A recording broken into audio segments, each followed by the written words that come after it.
Hello, and welcome to Bitesized Audio on YouTube.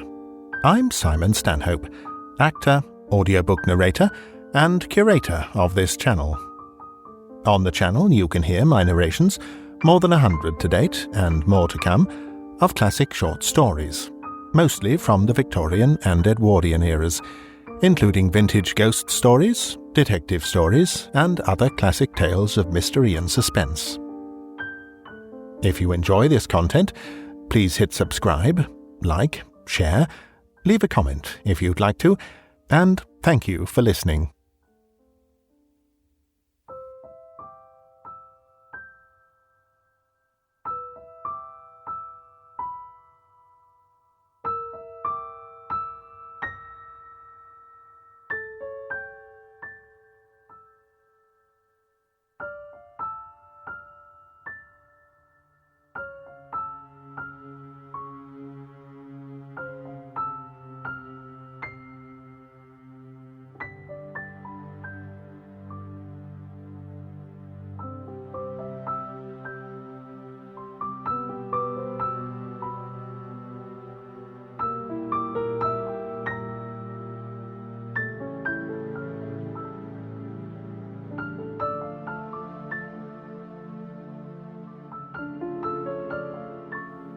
The Room in the Tower by E.F. Benson.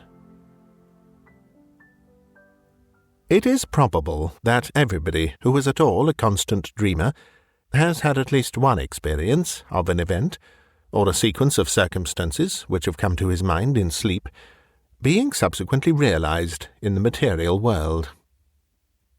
But, in my opinion, so far from this being a strange thing, it would be far odder if this fulfillment did not occasionally happen, since our dreams are, as a rule, concerned with people whom we know, and places with which we are familiar, such as might very naturally occur in the awake and daylit world.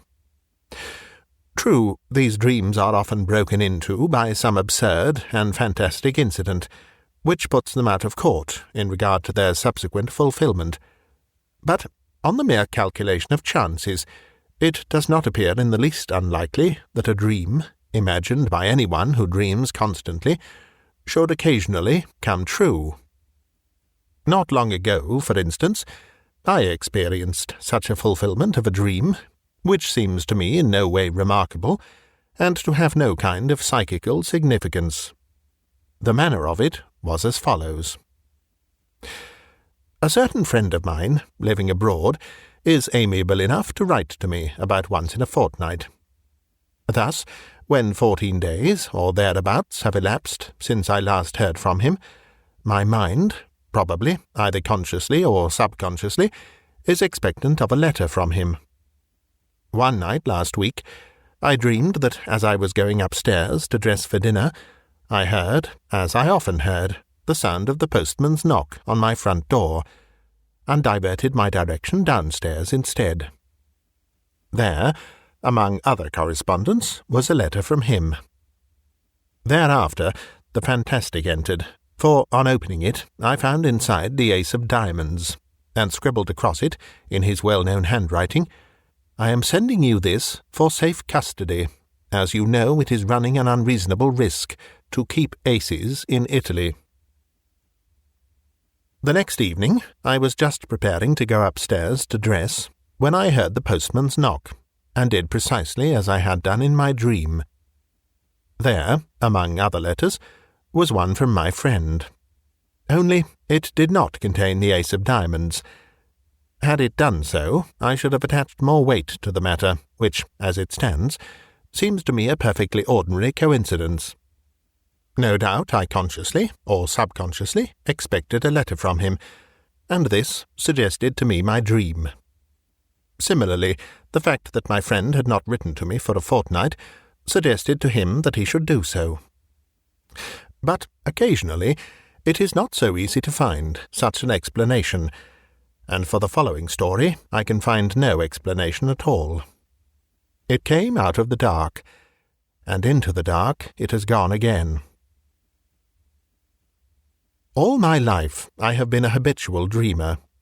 The nights are few, that is to say, when I do not find on awaking in the morning that some mental experience has been mine, and sometimes, all night long apparently, a series of the most dazzling adventures befall me. Almost without exception, these adventures are pleasant, though often merely trivial. It is of an exception that I am going to speak. It was when I was about 16 that a certain dream first came to me, and this is how it befell. It opened with my being set down at the door of a big red brick house, where, I understood, I was going to stay. The servant who opened the door told me that tea was being served in the garden, and led me through a low, dark-panelled hall, with a large open fireplace, onto a cheerful green lawn, set round with flower beds. There were grouped about the tea-table a small party of people, but they were all strangers to me, except one, who was a schoolfellow called Jack Stone, clearly the son of the house, and he introduced me to his mother and father and a couple of sisters. I was, I remember, somewhat astonished to find myself here, for the boy in question was scarcely known to me, and I rather disliked what I knew of him. Moreover, he had left school nearly a year before. The afternoon was very hot, and an intolerable oppression reigned. On the far side of the lawn ran a red brick wall with an iron gate in its centre, outside which stood a walnut tree. We sat in the shadow of the house opposite a row of long windows, inside which I could see a table with cloth laid, glimmering with glass and silver. This garden front of the house was very long, and at one end of it stood a tower of 3 stories, which looked to me much older than the rest of the building.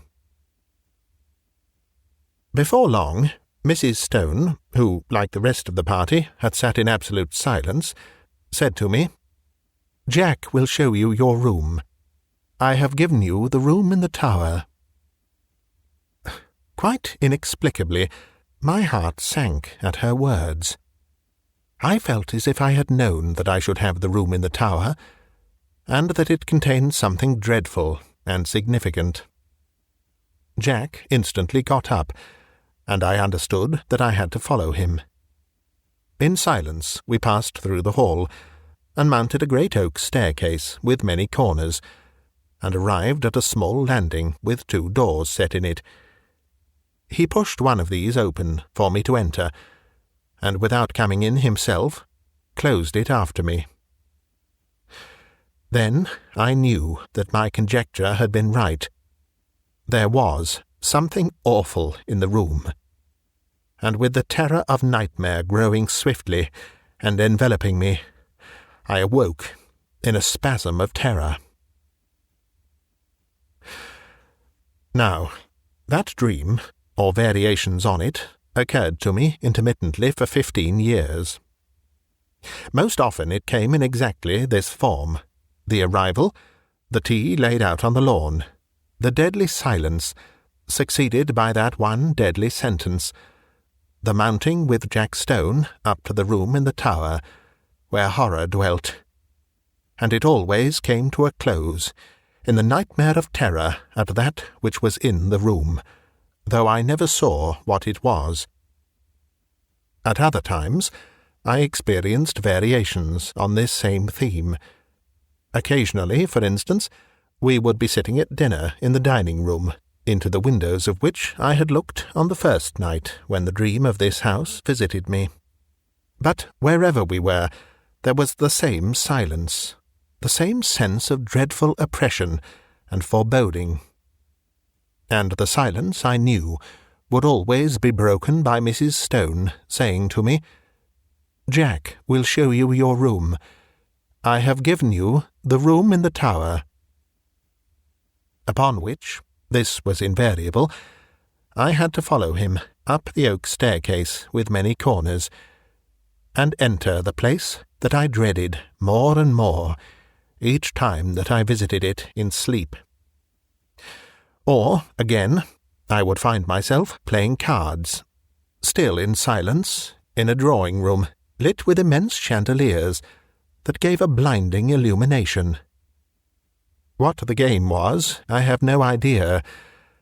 What I remember, with a sense of miserable anticipation, was that soon Mrs. Stone would get up and say to me, "Jack, we'll show you your room. I have given you the room in the tower." This drawing-room where we played cards was next to the dining-room, and, as I have said, was always brilliantly illuminated, whereas the rest of the house was full of dusk and shadows. And yet how often, in spite of those bouquets of lights, have I not pored over the cards that were dealt me, scarcely able for some reason to see them. Their designs, too, were strange. There were no red suits, but all were black, and among them there were certain cards which were black all over. I hated and dreaded those. As this dream continued to recur, I got to know the greater part of the house. There was a smoking-room beyond the drawing-room, at the end of a passage with a green baize door. It was always very dark there, and as often as I went there, I passed somebody whom I could not see, in the doorway coming out. Curious developments, too, took place in the characters that peopled the dream, as might happen to living persons. Mrs. Stone, for instance, who, when I first saw her, had been black-haired, became grey, and instead of rising briskly, as she had done at first, when she said, "Jack, we'll show you your room. I have given you the room in the tower," got up very feebly, as if the strength was leaving her limbs. Jack also grew up, and became a rather ill-looking young man, with a brown moustache, while one of the sisters ceased to appear, and I understood she was married. Then it so happened that I was not visited by this dream for 6 months or more, and I began to hope, in such inexplicable dread did I hold it, that it had passed away for good. But one night, after this interval, I again found myself being shown out onto the lawn for tea, and Mrs. Stone was not there, while the others were all dressed in black. At once I guessed the reason, and my heart leaped at the thought that perhaps this time I should not have to sleep in the room in the tower. And though we usually all sat in silence, on this occasion the sense of relief made me talk and laugh, as I had never yet done. But even then, matters were not altogether comfortable, for no one else spoke, but they all looked secretly at each other. And soon the foolish stream of my talk ran dry, and gradually an apprehension, worse than anything I had previously known, gained on me, as the light slowly faded. Suddenly, a voice which I knew well broke the stillness, the voice of Mrs. Stone, saying, "Jack will show you your room. I have given you the room in the tower." It seemed to come from near the gate in the red brick wall that bounded the lawn, and, looking up, I saw that the grass outside was sown thick with gravestones. A curious greyish light shone from them, and I could read the lettering on the grave nearest me, and it was, "In evil memory of Julia Stone." And, as usual, Jack got up, and again I followed him through the hall, and up the staircase with many corners. On this occasion it was darker than usual, and when I passed into the room in the tower, I could only just see the furniture, the position of which was already familiar to me. Also, there was a dreadful odour of decay in the room, and I woke, screaming. This dream, with such variations and developments as I have mentioned, went on at intervals for 15 years. Sometimes I would dream it 2 or 3 nights in succession. Once, as I have said, there was an intermission of 6 months. But taking a reasonable average, I should say that I dreamed it quite as often as once in a month. It had, as is plain, something of nightmare about it, since it always ended in the same appalling terror, which, so far from getting less, seemed to me to gather fresh fear every time that I experienced it. There was, too, a strange and dreadful consistency about it. The characters in it, as I have mentioned, got regularly older. Death and marriage visited this silent family, and I never, in the dream, after Mrs. Stone had died, set eyes on her again. But it was always her voice that told me that the room in the tower was prepared for me, and whether we had tea out on the lawn, or the scene was laid in one of the rooms overlooking it, I could always see her gravestone, standing just outside the iron gate. It was the same, too, with the married daughter. Usually she was not present, but once or twice she returned again, in company with a man whom I took to be her husband. He, too, like the rest of them, was always silent. But, owing to the constant repetition of the dream, I had ceased to attach, in my waking hours, any significance to it. I never met Jack Stone again during all those years, nor did I ever see a house that resembled this dark house of my dream. And then something happened. I had been in London in this year up till the end of the July, and during the first week in August went down to stay with a friend in a house he had taken for the summer months in the Ashdown Forest district of Sussex. I left London early, for John Clinton was to meet me at Forest Row Station, and we were going to spend the day golfing, and go to his house in the evening. He had his motor with him, and we set off about 5 in the afternoon, after a thoroughly delightful day, for the drive, the distance being some 10 miles. As it was still so early, we did not have tea at the clubhouse, but waited till we should get home. As we drove, the weather, which up till then had been, though hot, deliciously fresh, seemed to me to alter in quality, and become very stagnant and oppressive, and I felt that indefinable sense of ominous apprehension that I am accustomed to before thunder.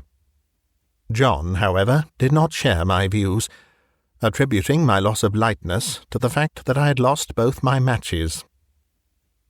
Events proved, however, that I was right, though I do not think that the thunderstorm that broke that night was the sole cause of my depression.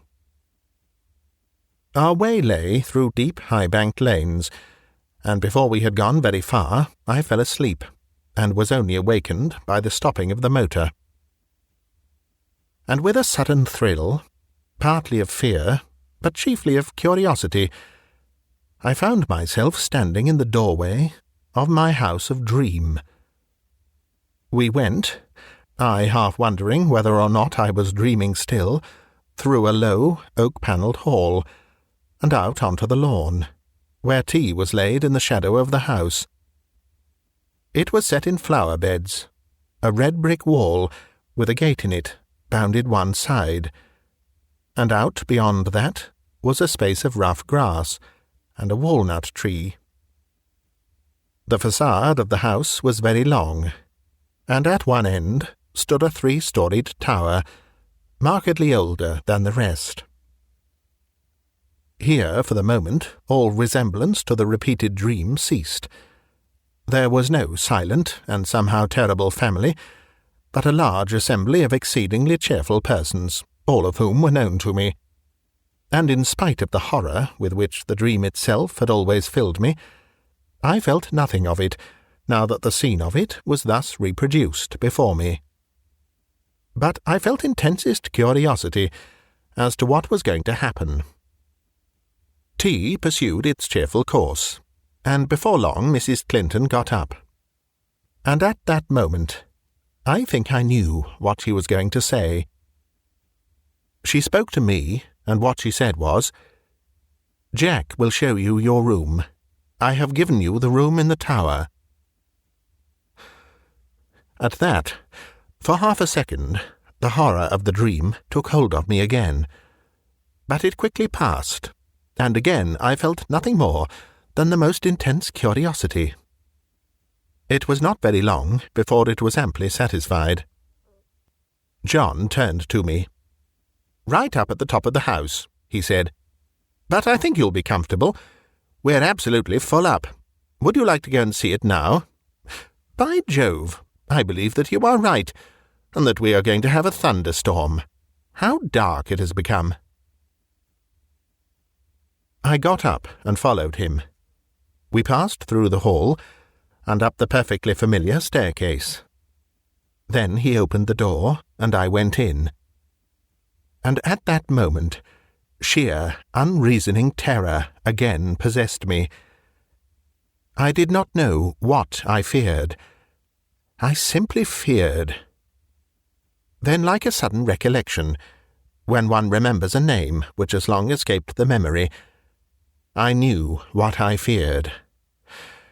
I feared Mrs. Stone, whose grave, with the sinister inscription, "In evil memory," I had so often seen in my dream, just beyond the lawn which lay below my window. And then, once more, the fear passed so completely that I wondered what there was to fear, and I found myself, sober and quiet and sane, in the room in the tower, the name of which I had so often heard in my dream, and the scene of which was so familiar. I looked around it with a certain sense of proprietorship, and found that nothing had been changed from the dreaming nights in which I knew it so well. Just to the left of the door was the bed, lengthways along the wall, with the head of it in the angle. In a line with it was the fireplace and a small bookcase. Opposite the door, the outer wall was pierced by two lattice-paned windows, between which stood the dressing-table, while ranged along the fourth wall was the washing-stand and a big cupboard. My luggage had already been unpacked, for the furniture of dressing and undressing lay orderly on the washstand and toilet-table, while my dinner clothes were spread out on the coverlet of the bed. And then, with a sudden start of unexplained dismay, I saw that there were two rather conspicuous objects which I had not seen before in my dreams. One, a life-sized oil painting of Mrs. Stone, the other, a black-and-white sketch of Jack Stone, representing him as he had appeared to me only a week before, in the last of the series of these repeated dreams, a rather secret and evil-looking man of about 30. His picture hung between the windows, looking straight across the room to the other portrait, which hung at the side of the bed.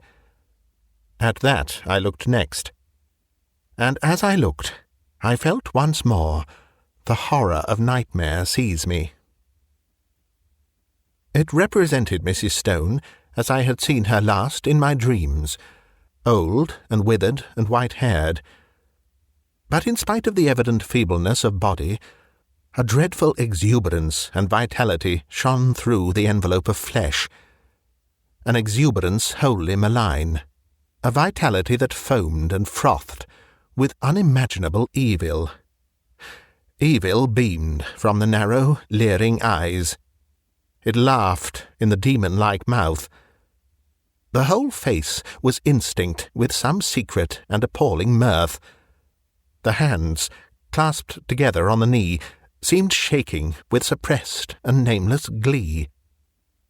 Then I saw also that it was signed in the left-hand bottom corner, and wondering who the artist could be, I looked more closely and read the inscription, "Julia Stone, by Julia Stone." There came a tap at the door, and John Clinton entered. "Got everything you want?" he asked. rather more than I want," said I, pointing to the picture. He laughed. "Hard-featured old lady," he said. "By herself, too, I remember.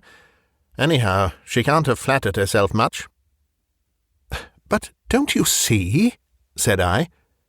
"It's scarcely a human face at all.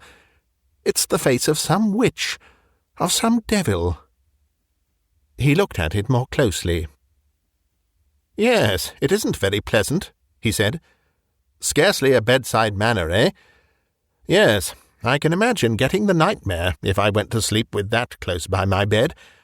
I'll have it taken down if you like." "I really wish you would," I said. He rang the bell, and with the help of a servant we detached the picture and carried it out onto the landing, and put it with its face to the wall.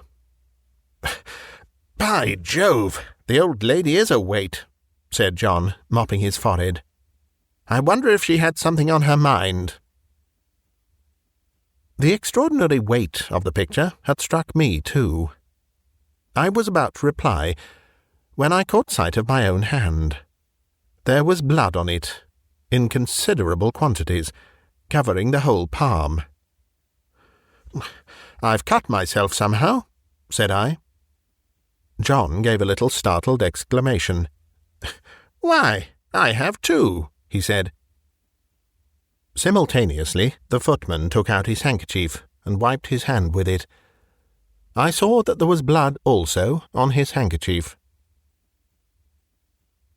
John and I went back into the tower room and washed the blood off, but neither on his hand nor on mine was there the slightest trace of a scratch or cut. It seemed to me that, having ascertained this, we both, by a sort of tacit consent, did not allude to it again. Something in my case had dimly occurred to me that I did not wish to think about. It was but a conjecture, but I fancied that I knew the same thing had occurred to him. The heat and oppression of the air, for the storm we had expected was still undischarged, increased very much after dinner, and for some time most of the party, among whom were John Clinton and myself, sat outside on the path bounding the lawn where we had had tea. The night was absolutely dark, and no twinkle of star or moon-ray could penetrate the pall of cloud that overset the sky. By degrees our assembly thinned. The women went up to bed, men dispersed to the smoking or billiard-room, and by 11 o'clock my host and I were the only two left. All the evening I thought that he had had something on his mind, and as soon as we were alone, he spoke. "The man who helped us with the picture had blood on his hand too. Did you notice?" he said. "I asked him just now if he had cut himself, and he said he supposed he had, but that he could find no mark of it. Now, where did that blood come from?" By dint of telling myself that I was not going to think about it, I had succeeded in not doing so, and I did not want, especially just at bedtime, to be reminded of it. "I don't know," said I, "and I don't really care, so long as the picture of Mrs. Stone is not by my bed." He got up. "But it's odd," he said. "Ha! Now you'll see another odd thing." A dog of his, an Irish terrier by breed, had come out of the house as we talked. The door behind us into the hall was open, and a bright oblong of light shone across the lawn to the iron gate which led on to the rough grass outside, where the walnut tree stood. I saw that the dog had all his hackles up, bristling with rage and fright. His lips were curled back from his teeth, as if he was ready to spring at something, and he was growling to himself. He took not the slightest notice of his master or me, but stiffly and tensely walked across the grass to the iron gate. There he stood for a moment, looking through the bars and still growling. Then, of a sudden, his courage seemed to desert him. He gave one long howl, and scuttled back to the house with a curious, crouching sort of movement. "He does that 6 times a day," said John. "He sees something which he both hates and fears." I walked to the gate and looked over it. Something was moving on the grass outside, and soon a sound, which I could not instantly identify, came to my ears. Then I remembered what it was. It was the purring of a cat. I lit a match and saw the purrer, a big blue Persian, walking round and round in a little circle just outside the gate, stepping high and ecstatically, with tail carried aloft like a banner. Its eyes were bright and shining, and every now and then it put its head down and sniffed at the grass. I laughed. "The end of that mystery, I'm afraid," I said. "Here's a large cat having Walpurgis night all alone." "Yes, that's Darius," said John. "He spends half the day and all night there. But that's not the end of the dog mystery, for Toby and he are the best of friends, but the beginning of the cat mystery. What's the cat doing there? And why is Darius pleased while Toby is terror-stricken?" At that moment I remembered the rather horrible detail of my dreams, when I saw through the gate, just where the cat was now, the white tombstone with the sinister inscription. But before I could answer, the rain began, as suddenly and heavily as if a tap had been turned on, and simultaneously the big cat squeezed through the bars of the gate and came leaping across the lawn to the house for shelter. Then it sat in the doorway, looking out eagerly into the dark. It spat and struck at John with its paw as he pushed it in order to close the door.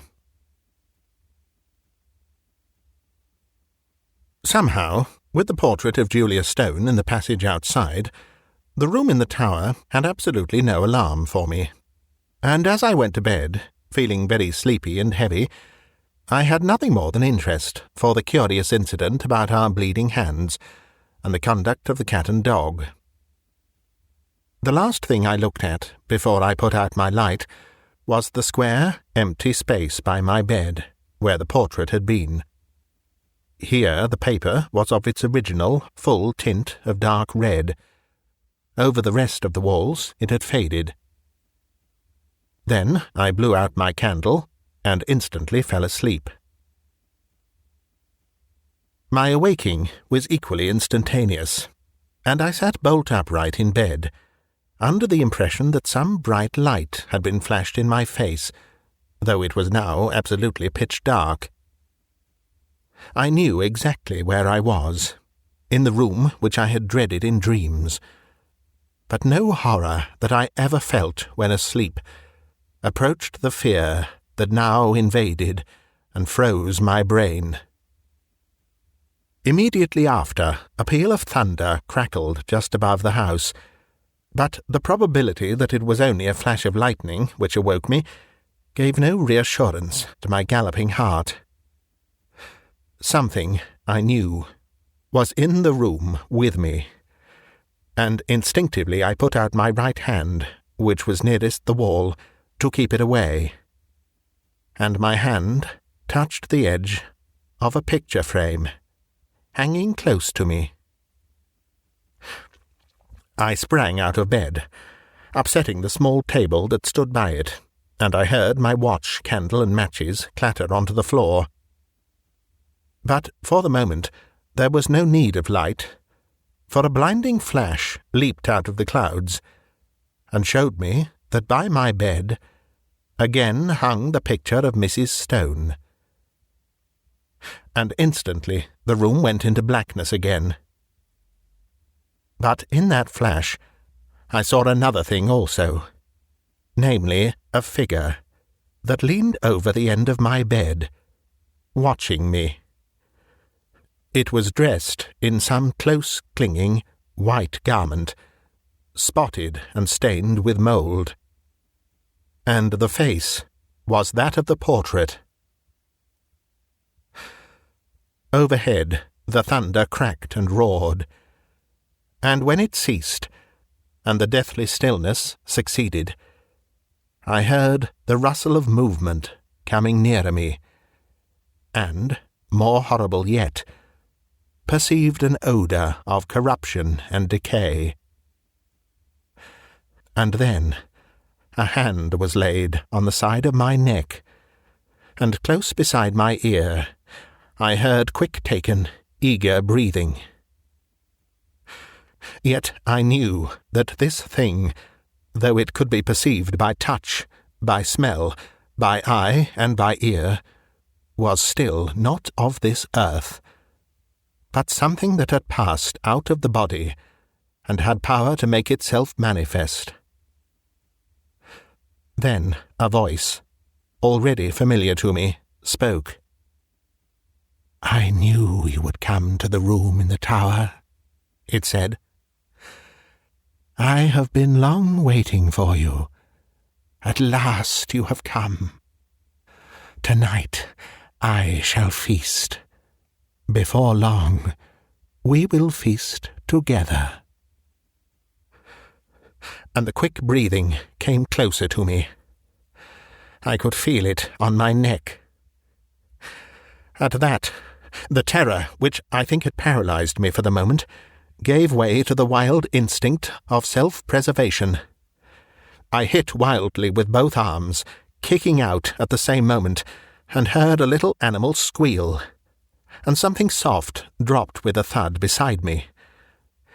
I took a couple of steps forward, nearly tripping up over whatever it was that lay there, and by the merest good luck found the handle of the door.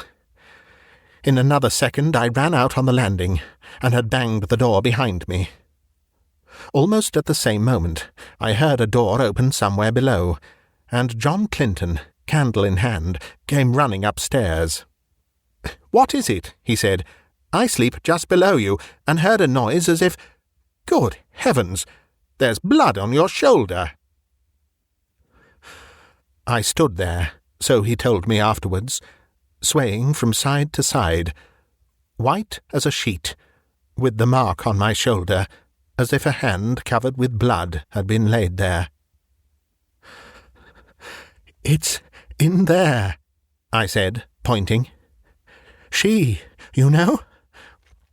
The portrait is in there too, hanging up on the place we took it from." At that he laughed. "My dear fellow, this is mere nightmare," he said. He pushed by me and opened the door, I standing there, simply inert with terror, unable to stop him, unable to move. "Phew, what an awful smell," he said. Then there was silence. He had passed out of my sight behind the open door. Next moment he came out again, as white as myself, and instantly shut it. "Yes, the portrait's there," he said, "and on the floor is a thing spotted with earth, like what they bury people in. Come away, quick, come away." How I got downstairs I hardly know. An awful shuddering and nausea of the spirit rather than of the flesh had seized me, and more than once he had to place my feet upon the steps, while every now and then he cast glances of terror and apprehension up the stairs. But in time we came to his dressing-room on the floor below, and there I told him what I have here described. The sequel can be made short. Indeed, some of my readers have perhaps already guessed what it was, if they remember that inexplicable affair of the churchyard at West Fawley, some 8 years ago, where an attempt was made 3 times to bury the body of a certain woman who had committed suicide. On each occasion, the coffin was found, in the course of a few days, again protruding from the ground. After the 3rd attempt, in order that the thing should not be talked about, the body was buried elsewhere, in unconsecrated ground. Where it was buried was just outside the iron gate of the garden belonging to the house where this woman had lived. She had committed suicide in a room at the top of the tower in that house. Her name was Julia Stone. Subsequently, the body was again secretly dug up, and the coffin was found to be full of blood.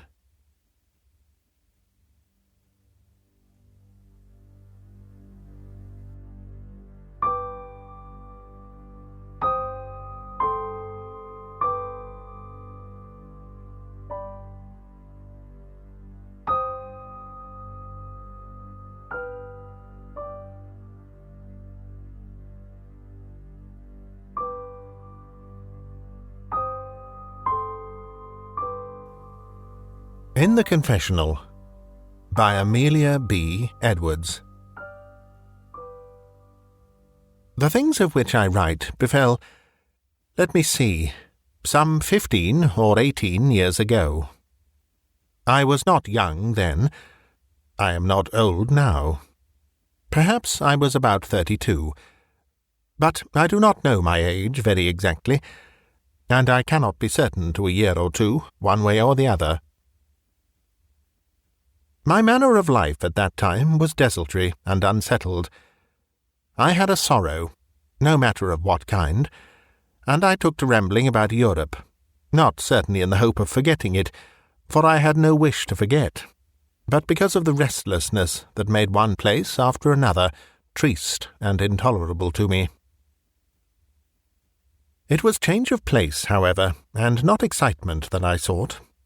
I kept almost entirely aloof from great cities, spas, and beaten tracks, and preferred for the most part to explore districts where travellers and foreigners rarely penetrated. Such a district at that time was the Upper Rhine. I was traversing it that particular summer for the first time, and on foot, and I had set myself to trace the course of the river, from its source in the great Rhine glacier to its fall at Schaffhausen. Having done this, however, I was unwilling to part company with the noble river, so I decided to follow it yet a few miles farther, perhaps as far as Mainz, but at all events as far as Basel. And now began, if not the finest, certainly not the least charming part of my journey. Here, it is true, were neither Alps, nor glaciers, nor ruined castles perched on inaccessible crags. But my way lay through a smiling country, studded with picturesque hamlets, and beside a bright river, hurrying along over swirling rapids, and under the dark arches of antique covered bridges, and between hillsides garlanded with vines. It was towards the middle of a long day's walk among such scenes as these that I came to Rheinfelden, a small place on the left bank of the river, about 14 miles above Basel. As I came down the white road in the blinding sunshine, with the vines on either hand, I saw the town lying low on the opposite bank of the Rhine. It was an old, walled town, enclosed on the land side and open to the river, the houses going sheer down to the water's edge, with flights of slimy steps worn smooth by the wash of the current, and overhanging eaves, and little built-out rooms with penthouse roofs, supported from below by jutting piles, black with age, and tapestried with water-weeds. The stunted towers of a couple of churches stood up from amid the brown and tawny roofs within the walls. Beyond the town, height above height, stretched a distance of wooded hills. The old covered bridge, divided by a bit of rocky island in the middle of the stream, led from bank to bank, from Germany to Switzerland. The town was in Switzerland. I, looking towards it from the road, stood on Braddon territory. The river ran sparkling and foaming between. I crossed, and found the place all alive, in anticipation of a kermesse, or fair, that was to be held there the next day but one. The townsfolk were all out in the streets, or standing about their doors, and there were carpenters hard at work, knocking up rows of wooden stands and stalls, the whole length of the principal thoroughfare. Shop signs in open work of wrought iron hung over the doors. A runlet of sparkling water babbled down a stone channel in the middle of the street. At almost every other house, to judge by the rows of tarnished watches hanging in the dingy parlour windows, there lived a watchmaker, and presently I came to a fountain, a regular Swiss fountain, spouting water from 4 ornamental pipes, and surmounted by the usual armed knight in old grey stone. As I rambled on thus, looking for an inn but seeing none, I suddenly found that I had reached the end of the street, and with it the limit of the town on this side. Before me rose a lofty, picturesque old gate tower, with a tiled roof, and a little window over the archway, and there was a peep of green grass and golden sunshine beyond. The town walls, 60 or 70 feet in height, and curiously roofed with a sort of projecting shed on the inner side, curved away to right and left, unchanged since the Middle Ages. A rude wain, laden with clover and drawn by mild-eyed, cream-coloured oxen, stood close by in the shade. I passed out through the gloom of the archway into the sunny space beyond. The moat outside the walls was bridged over and filled in, a green ravine of grasses and wild flowers. A stork had built its nest on the roof of the gate tower.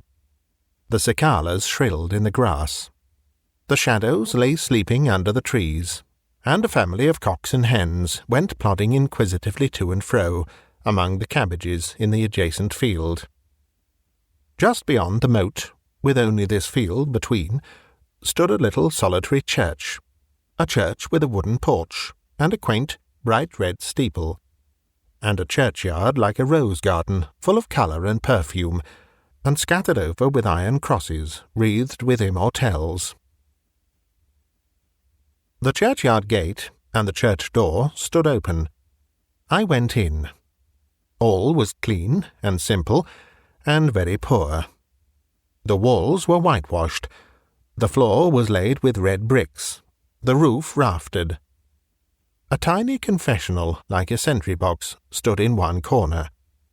The font was covered with a lid like a wooden steeple, and over the altar, upon which stood a pair of battered brass candlesticks and 2 vases of artificial flowers, hung a daub of the Holy Family in oils.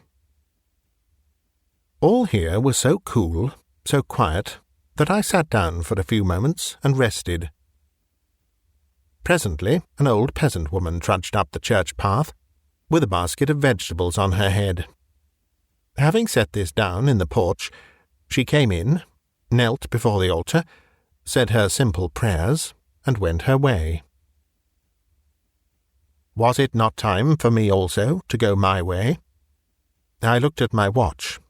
It was past 4 o'clock, and I had not yet found a lodging for the night. I got up, somewhat unwillingly, but, attracted by a tablet near the altar, crossed over to look at it before leaving the church. It was a very small slab, and bore a very brief German inscription to this effect: To the sacred memory of the Reverend Père Chesset, for 20 years the beloved pastor of this parish, died April 16th, 1825, aged 44. He lived a saint. He died a martyr. I read it over twice, wondering idly what story was wrapped up in the concluding line. Then, prompted by a childish curiosity, I went up to examine the confessional. It was, as I have said, about the size of a sentry-box, and was painted to imitate old dark oak. On the one side was a narrow door with a black handle, on the other a little opening like a ticket-taker's window, closed on the inside by a faded green curtain. I know not what foolish fancy possessed me, but, almost without considering what I was doing, I turned the handle and opened the door. Opened it, peeped in, found the priest sitting in his place, started back as if I had been shot, and stammered an unintelligible apology. I beg 1,000 pardons," I exclaimed. "I had no idea, seeing the church empty." He was sitting with averted face and clasped hands lying idly in his lap, a tall, gaunt man, dressed in a black soutane. When I paused, and not till then, he slowly, very slowly, turned his head and looked me in the face. The light inside the confessional was so dim that I could not see his features very plainly. I only observed that his eyes were large and bright and wild-looking, like the eyes of some fierce animal, and that his face, with the reflection of the green curtain upon it, looked lividly pale. For a moment we remained thus, gazing at each other as if fascinated. Then, finding that he made no reply, but only stared at me with those strange eyes, I stepped hastily back, shut the door without another word, and hurried out of the church. I was very much disturbed by this little incident, more disturbed, in truth, than seemed reasonable, for my nerves, for the moment, were shaken. Never, I told myself, never while I lived could I forget that fixed attitude and stony face, or the glare of those terrible eyes. What was the man's history? Of what secret despair? Of what lifelong remorse? Of what wild, unsatisfied longings was he the victim? I felt I could not rest till I had learned something of his past life. Full of these thoughts, I went on quickly into the town, half running across the field, and never looking back. Once past the gateway and inside the walls, I breathed more freely.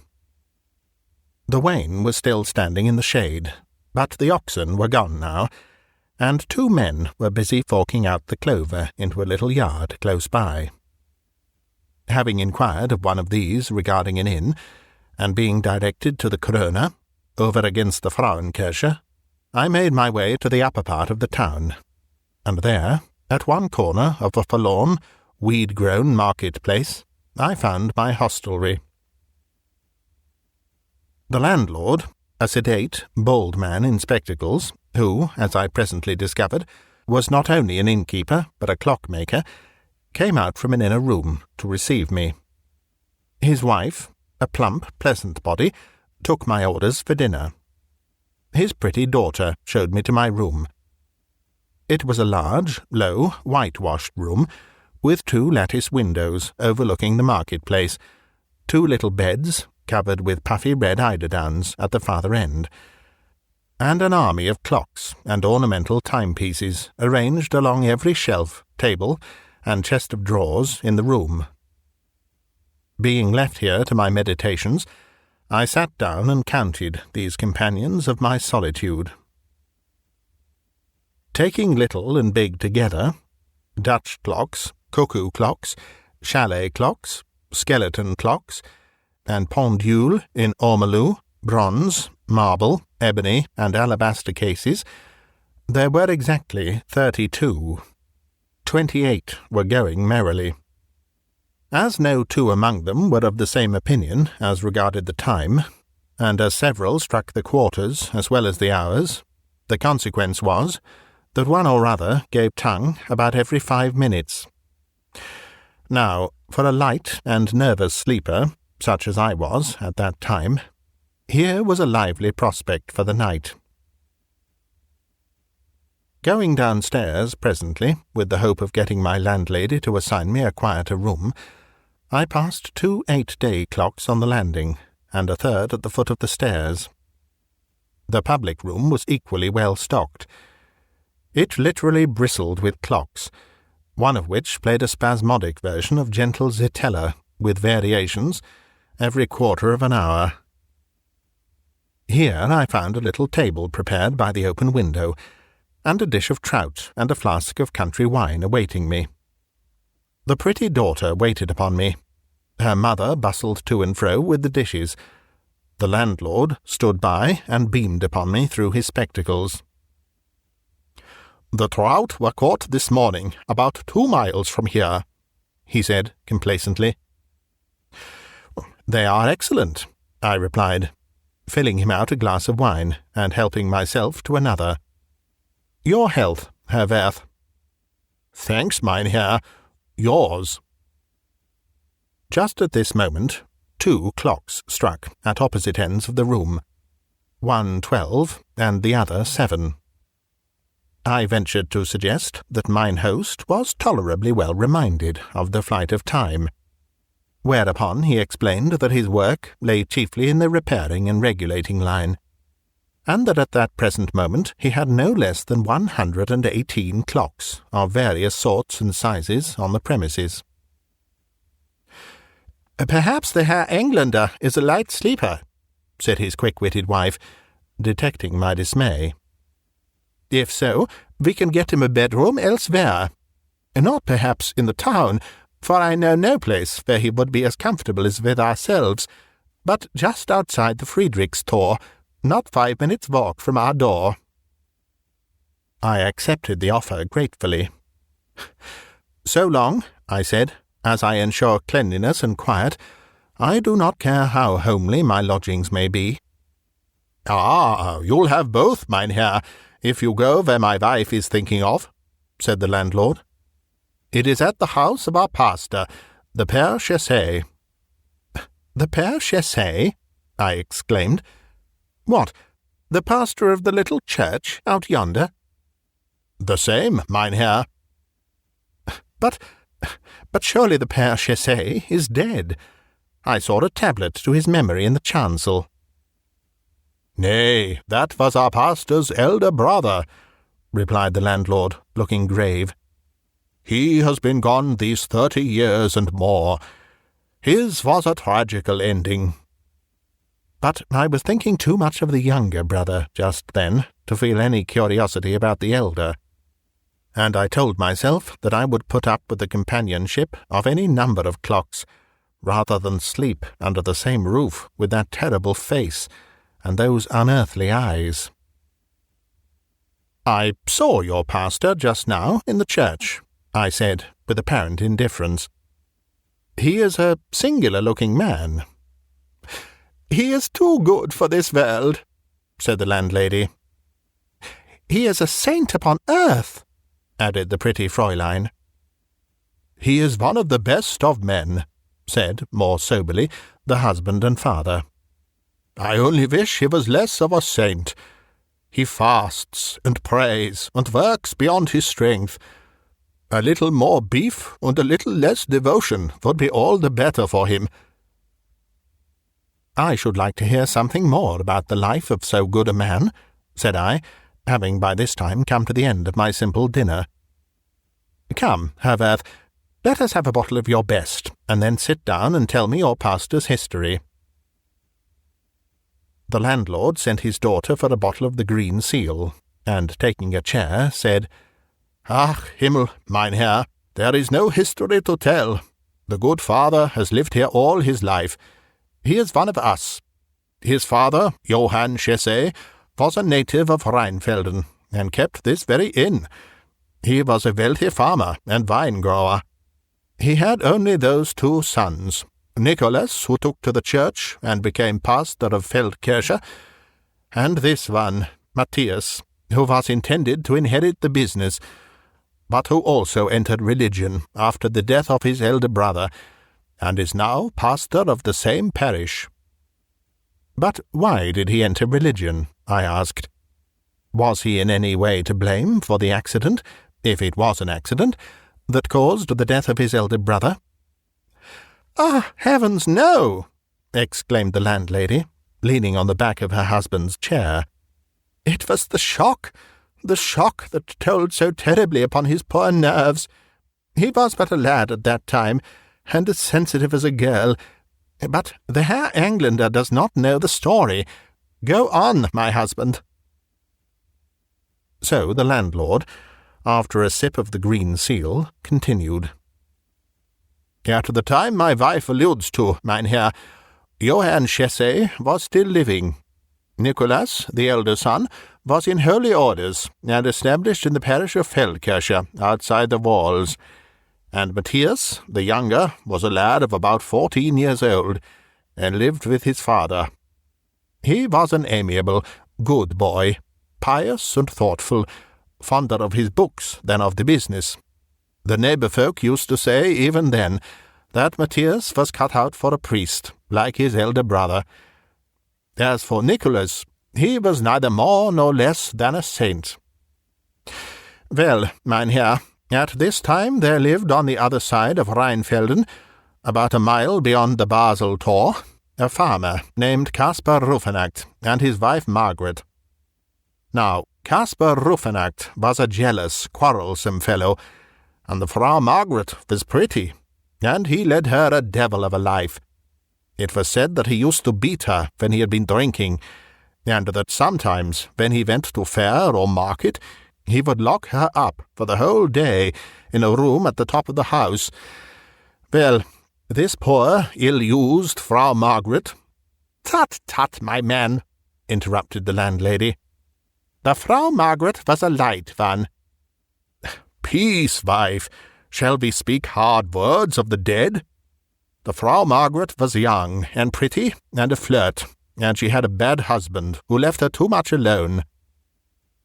The landlady pursed up her lips and shook her head, as the best of women will do when the character of another woman is under discussion. The innkeeper went on. "Well, Mynheer, to cut a long story short, after having been jealous first of one and then of another, Caspar Rufenacht became furious about a certain German, a Braddner named Schmidt, living on the opposite bank of the Rhine. I remember the man quite well, a handsome, merry fellow, and no saint, just the sort to make mischief between man and wife.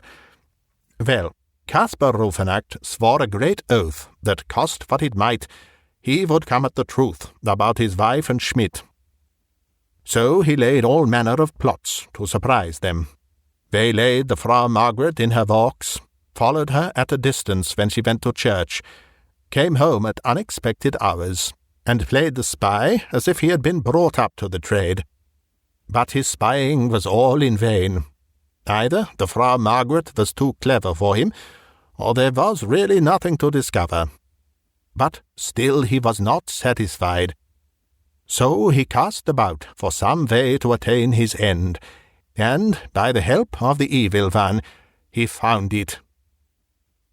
Here the innkeeper's wife and daughter, who had doubtless heard the story 100 times over, drew near and listened breathlessly. "What, think you?" continued the landlord. "Does this black-souled Caspar do? Does he punish the poor woman within an inch of her life till she confesses? No. Does he charge Schmidt with having tempted her from her duty, and light it out with him like a man? No. What else, then? I will tell you. He waits till the vigil of St. Margaret, her saint's day, when he knows the poor sinful soul is going to confession, and he marches straight to the house of the Père Chessay, the very house where our own Père Chessay is now living, and he finds the good priest at his devotions in his little study, and he says to him, 'Father Chessay, my wife is coming to the church this afternoon to make her confession to you.' 'She is,' replies the priest. 'I want you to tell me all she tells you,' says Caspar, 'and I will wait here till you come back from the church, that I may hear it. Will you do so?' 'Certainly not,' replies the Père Chessay. 'You must surely know, Caspar, that we priests are forbidden to reveal the secrets of the confessional.' 'That is nothing to me,' says Caspar with an oath. 'I am resolved to know whether my wife is guilty or innocent, and know it I will, by fair means or foul.' 'You shall never know it from me, Caspar,' says the Père Chassé, very quietly. Then, by heavens, says Caspar, I'll learn it for myself. And with that he pulls out a heavy horse pistol from his pocket, and with the butt end of it deals the Père Chassé a tremendous blow upon the head, and then another, and another, till the poor young man lay senseless at his feet. Then Caspar, thinking he had quite killed him, dressed himself in the priest's own soutane and hat, locked the door, put the key in his pocket, and stealing round the back way into the church, shut himself up in the confessional. Then the priest died, I exclaimed, remembering the epitaph upon the tablet. Aye, mein Herr, the Père Chassé died, but not before he had told the story of his assassination and identified his murderer. And Caspar Rufenacht, I hope, was hanged? Wait a bit, mein Herr. We have not come to that yet. We left Caspar in the confessional, waiting for his wife. And she came? Yes, poor soul, she came. And made her confession? And made her confession, mein Herr.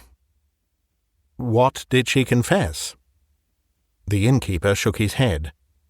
That no one ever knew, save the good God and her murderer. Her murderer? I exclaimed. Aye, just that. Whatever it was that she confessed, she paid for it with her life. He heard her out, at all events, without discovering himself, and let her go home, believing that she had received absolution for her sins. Those who met her that afternoon said she seemed unusually bright and happy. As she passed through the town, she went into the shop in the Montgartenstrasse and bought some ribbons. About half an hour later, my own father met her outside the Basel Tor, walking briskly homewards. He was the last who saw her alive. That evening, it was in October, and the days were short, some travellers coming that way into the town heard shrill cries as of a woman screaming in the direction of Caspar's farm. But the night was very dark, and the house lay back a little way from the road, so they told themselves it was only some drunken peasant quarrelling with his wife, and passed on. Next morning Caspar Rufenacht came to Rheinfelden, walked very quietly into the Polizei, and gave himself up to justice. I have killed my wife, said he. I have killed the Père Chassé, and I have committed sacrilege. And so, indeed, it was. As for the Frau Margaret, they found her body in an upper chamber, well nigh hacked to pieces, and the hatchet with which the murder was committed lying beside her on the floor. He had pursued her, apparently, from room to room, for there were pools of blood and handfuls of long light hair and marks of bloody hands along the walls, all the way from the kitchen to the spot where she lay dead. And so he was hanged, said I, coming back to my original question. Yes, yes, replied the innkeeper and his womankind in chorus. He was hanged. Of course he was hanged. And it was the shock of this double tragedy that drove the younger Chassé into the church. Just so, mein Herr. Well, he carries it in his face. He looks like a most unhappy man. Nay, he is not that, mein Herr, exclaimed the landlady. He is melancholy, but not unhappy. Well, then, austere. Nor is he austere, except towards himself. True, wife, said the innkeeper. But, as I said, he carries that sort of thing too far. You understand, mein Herr, he added, touching his forehead with his forefinger. The good pastor has let his mind dwell too much upon the past. He is nervous, too nervous, and too low. I saw it all now. That terrible light in his eyes was the light of insanity. That stony look in his face was the fixed, hopeless melancholy of a mind diseased. "Does he know that he is mad?" I asked, as the landlord rose to go. He shrugged his shoulders and looked doubtful. "I have not said that the Père Chassé is mad, Mynheer," he replied. "He has strange fancies sometimes, and takes his fancies for facts. That is all. But I am quite sure that he does not believe himself to be less sane than his neighbours." So the innkeeper left me, and I, my head full of the story I had just heard, put on my hat, went out into the market-place, asked my way to the Basel Tor, and set off to explore the scene of the Frau Margaret's murder.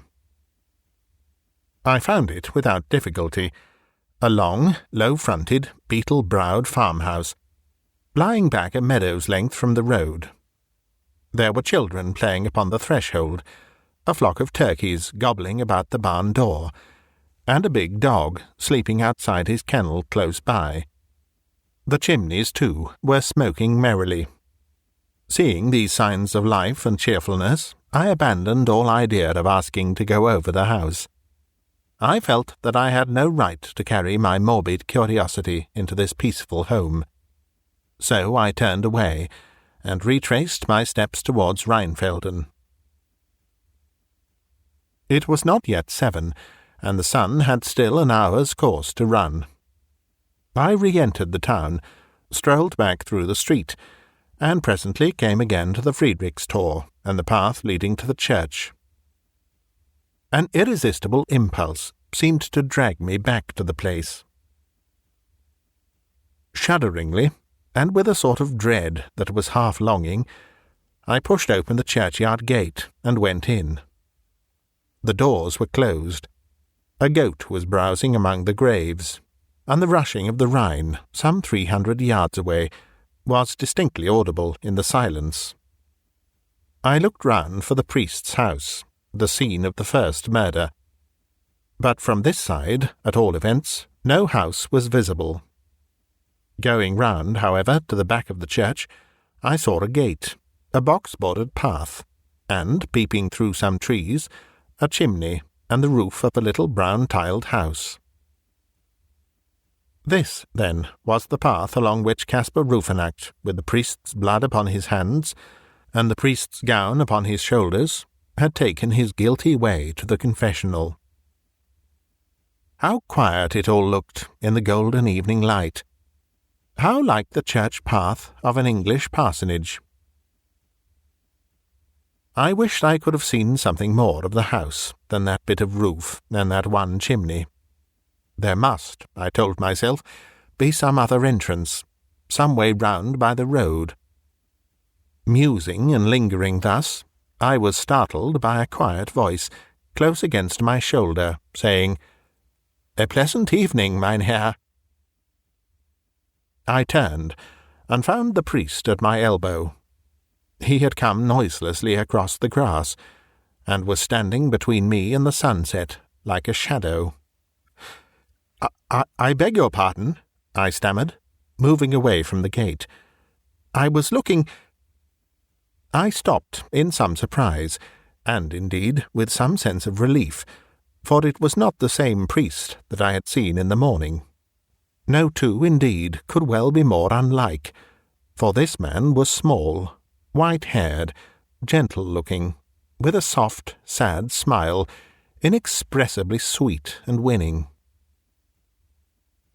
"You were looking at my arbutus?" he said. I had scarcely observed the arbutus till now, but I bowed and said something to the effect that it was an unusually fine tree. "Yes," he replied, "but I have a rhododendron round at the front that is still finer. Will you come in and see it?" I said I should be pleased to do so. He led the way, and I followed. "I hope you like this part of our Rhine country," he said, as we took the path through the shrubbery. "I like it so well," I replied, "that if I were to live anywhere on the banks of the Rhine, I should certainly choose some spot on the Upper Rhine, between Schaffhausen and Basel." "And you would be right," he said. "Nowhere is the river so beautiful. Nearer the glaciers it is milky and turbid. Beyond Basel it soon becomes muddy. Here we have it blue as the sky, sparkling as champagne. Here is my rhododendron. It stands 12 feet high, and measures as many in diameter. I had more than 200 blooms upon it last spring." When I had duly admired this giant shrub, he took me to a little arbour on a bit of steep green bank overlooking the river, where he invited me to sit down and rest. From hence I could see the porch and part of the front of his little house, but it was all so closely planted round with trees and shrubs that no clear view of it seemed obtainable in any direction. Here we sat for some time, chatting about the weather, the approaching vintage, and so forth, and watching the sunset. Then I rose to take my leave. "I heard of you this evening at the Corona, Mynheer," he said. "You were out, or I should have called upon you. I am glad that chance has made us acquainted. Do you remain over tomorrow?" "No, I must go on tomorrow to Basel," I answered. And then, hesitating a little, I added, "You heard of me also, I fear, in the church." "In the church?" he repeated. Seeing the door open, I went in, from curiosity, as a traveller, just to look round for a moment and rest. "Naturally." I had no idea, however, that I was not alone there. I would not for the world have intruded.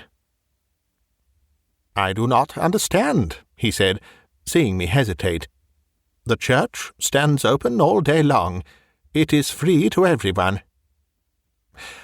"Ah, I see he has not told you." The priest smiled, but looked puzzled. "He? Whom do you mean?" "The other priest, mon père, your colleague.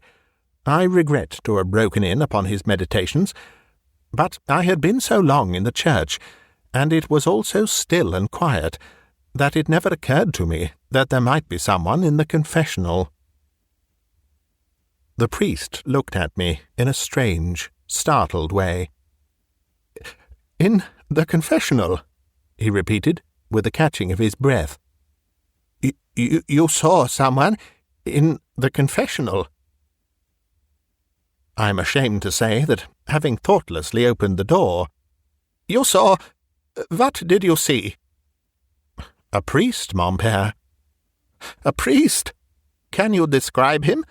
Should you know him again? Was he pale and tall and gaunt, with long black hair?" "The same, undoubtedly." "And his eyes? Did you observe anything particular about his eyes?"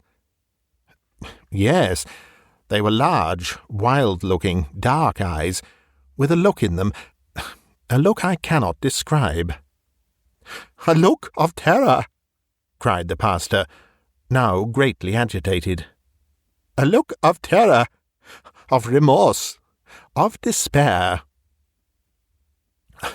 "Yes, it was a look that might mean all that," I replied, my astonishment increasing at every word. "You seem troubled. Who is he?" But instead of answering my question, the pastor took off his hat, looked up with a radiant, awe-struck face, and said, "All-merciful God, I thank thee.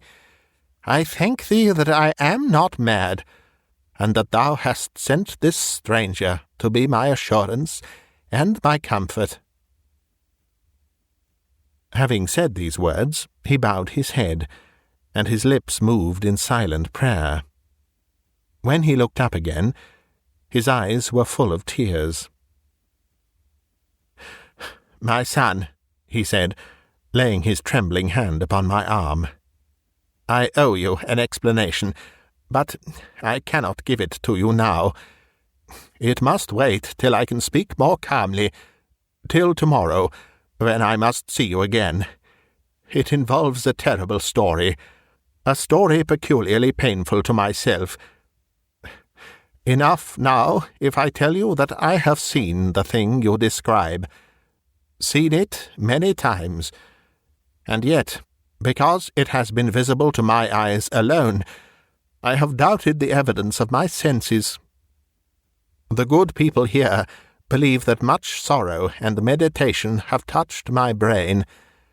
I have half believed it myself till now. But you have proved to me that I am the victim of no illusion. But in heaven's name, I exclaimed, what do you suppose I saw in the confessional? You saw the likeness of one who, guilty also of a double murder, committed the deadly sin of sacrilege in that very spot more than 30 years ago, replied the Père Chassé solemnly. Caspar Rufenacht! Ah, you have heard the story. Then I am spared the pain of telling it to you. That is well. I bent my head in silence. We walked together without another word to the wicket, and thence round to the churchyard gate. It was now twilight, and the first stars were out. "Good night, my son," said the pastor, giving me his hand. "Peace be with you." As he spoke the words, his grasp tightened, his eyes dilated, his whole countenance became rigid. "Look," he whispered. "Look where it goes."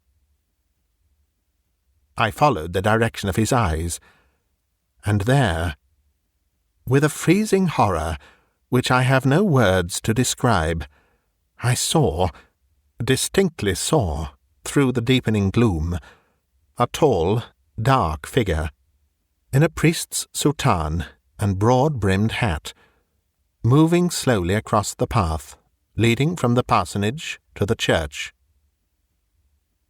For a moment it seemed to pause, then passed on to the deeper shade, and disappeared. "You saw it?" said the pastor. "Yes, plainly." He drew a deep breath, crossed himself devoutly, and leaned upon the gate, as if exhausted. "This is the 3rd time I have seen it this year," he said. "Again, I thank God for the certainty that I see a visible thing, and that His great gift of reason is mine unimpaired. But I would that He were graciously pleased to release me from the sight.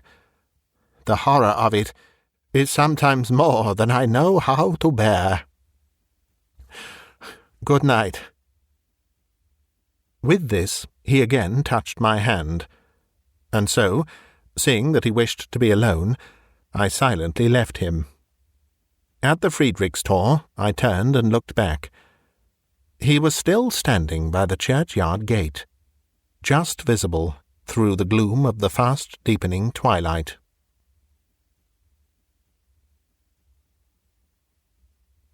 I never saw the Père Chassé again. Save his own old servant, I was the last who spoke with him in this world. He died that night, died in his bed, where he was found next morning, with his hands crossed upon his breast, and with a placid smile upon his lips, as if he had fallen asleep in the act of prayer. As the news spread from house to house, the whole town rang with lamentations. The church bells tolled. The carpenters left their work in the streets. The children, dismissed from school, went home weeping. "'Twill be the saddest kermesse in Rheinfelden tomorrow, mynheer," said my good host of the Corona, as I shook hands with him at parting. "We have lost the best of pastors and of friends. He was a saint. If you had come but one day later, you would not have seen him." And with this, he brushed his sleeve across his eyes and turned away. Every shutter was up, every blind down, every door closed, as I passed along the Friedrichstrasse about midday on my way to Basel, and the few townsfolk I met looked grave and downcast. Then I crossed the bridge, and having shown my passport to the German sentry on the Braddon side, I took one long, last farewell look at the little walled town as it lay sleeping in the sunshine by the river, knowing that I should see it no more.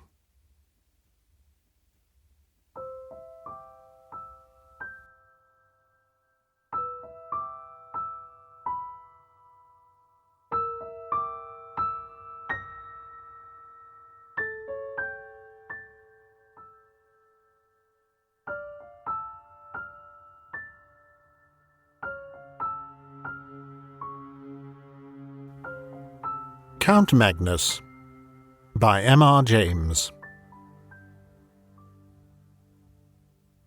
By what means the papers, out of which I have made a connected story, came into my hands, is the last point which the reader will learn from these pages. But it is necessary to prefix to my extracts from them a statement of the form in which I possess them. They consist, then, partly of a series of collections for a book of travels, such a volume as was a common product of the 40s and 50s.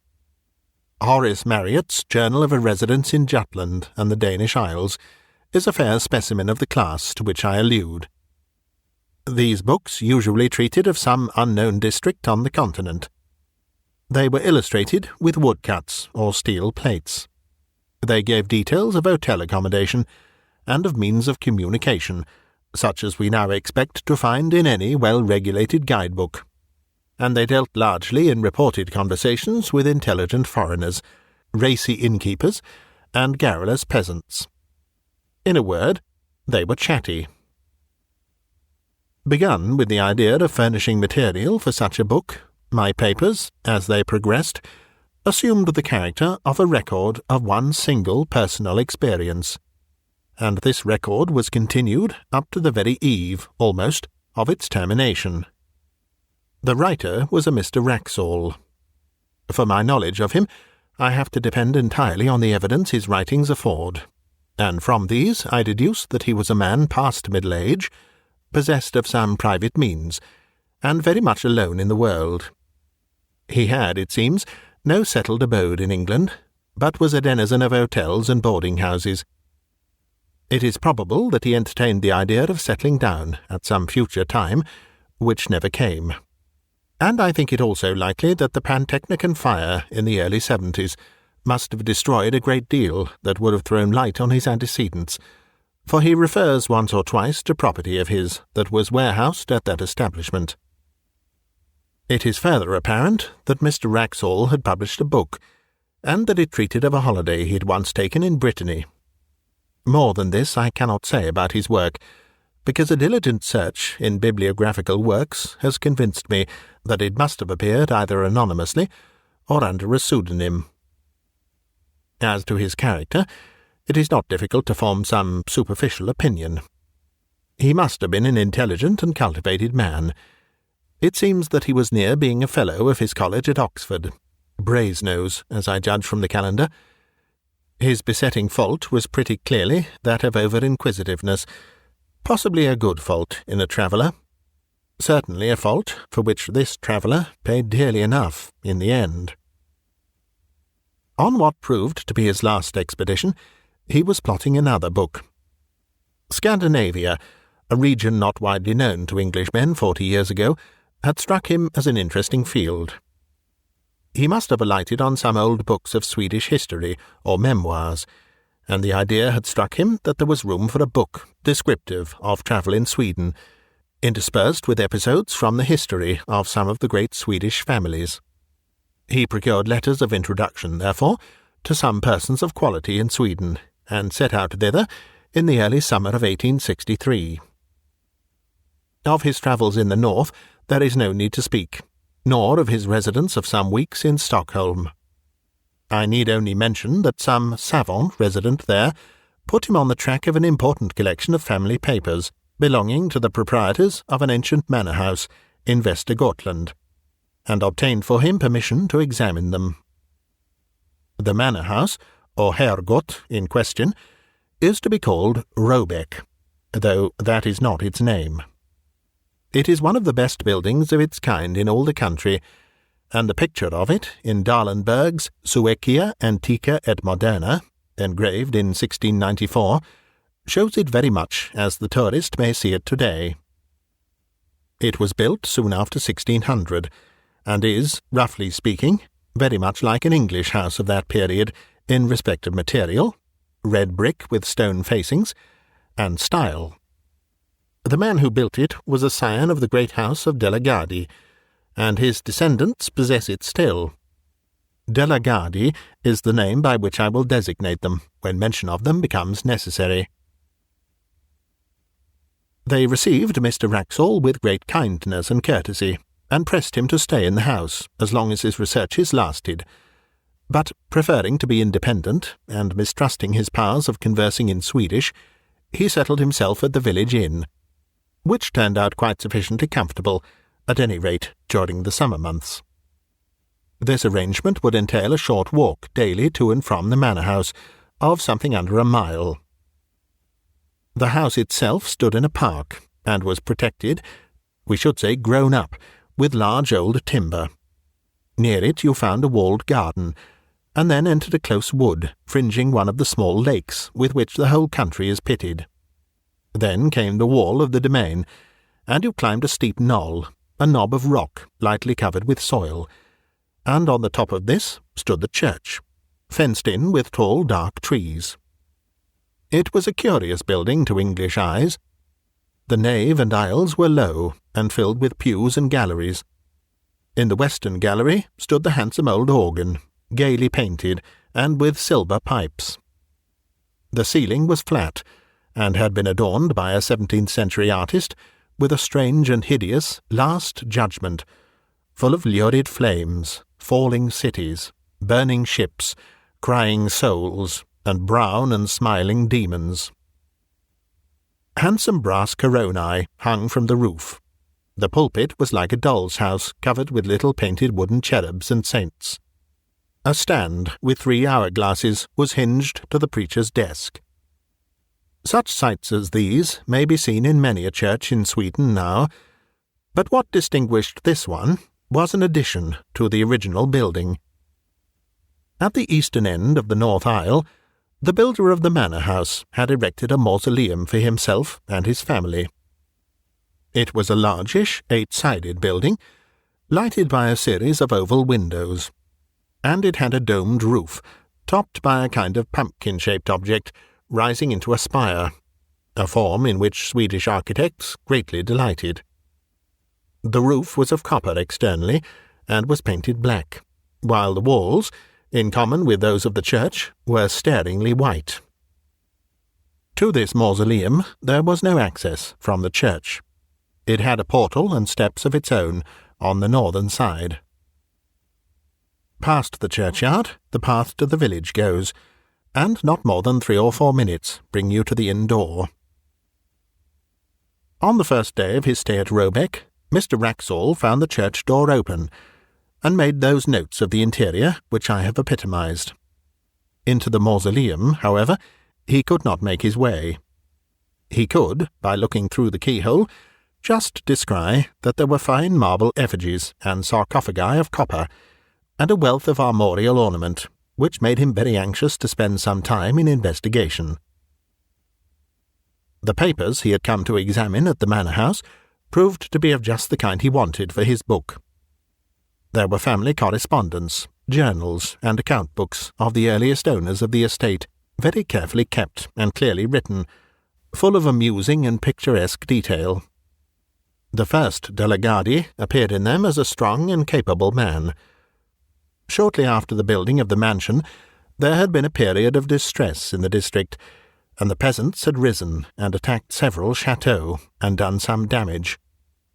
The owner of Roebeck took a leading part in suppressing the trouble, and there was reference to executions of ringleaders and severe punishments inflicted with no sparing hand. The portrait of this Magnus de la Gardie was one of the best in the house, and Mr. Wraxall studied it with no little interest after his day's work. He gives no detailed description of it, but I gather that the face impressed him rather by its power than by its beauty or goodness. In fact, he writes that Count Magnus was an almost phenomenally ugly man. On this day, Mr. Wraxall took his supper with the family, and walked back in the late but still bright evening. "I must remember," he writes, "to ask the sexton if he can let me into the mausoleum at the church. He evidently has access to it himself, for I saw him tonight standing on the steps, and, as I thought, locking or unlocking the door." I find that early on the following day Mr. Wraxall had some conversation with his landlord. His setting it down at such length as he does surprised me at first, but I soon realized that the papers I was reading were, at least in their beginning, the materials for the book he was meditating, and that it was to have been one of those quasi-journalistic productions which admit of the introduction of an admixture of conversational matter. His object, he says, was to find out whether any traditions of Count Magnus de la Gardie lingered on in the scenes of that gentleman's activity, and whether the popular estimate of him were favourable or not. He found that the Count was decidedly not a favourite. If his tenants came late to their work on the days which they owed to him as lord of the manor, they were set on the wooden horse, or flogged and branded in the manor-house yard. 1 or 2 cases there were of men who had occupied lands which encroached on the lord's domain, and whose houses had been mysteriously burnt on a winter's night, with the whole family inside. But what seemed to dwell on the innkeeper's mind most, for he returned to the subject more than once, was that the Count had been on the Black Pilgrimage, and had brought something, or someone, back with him.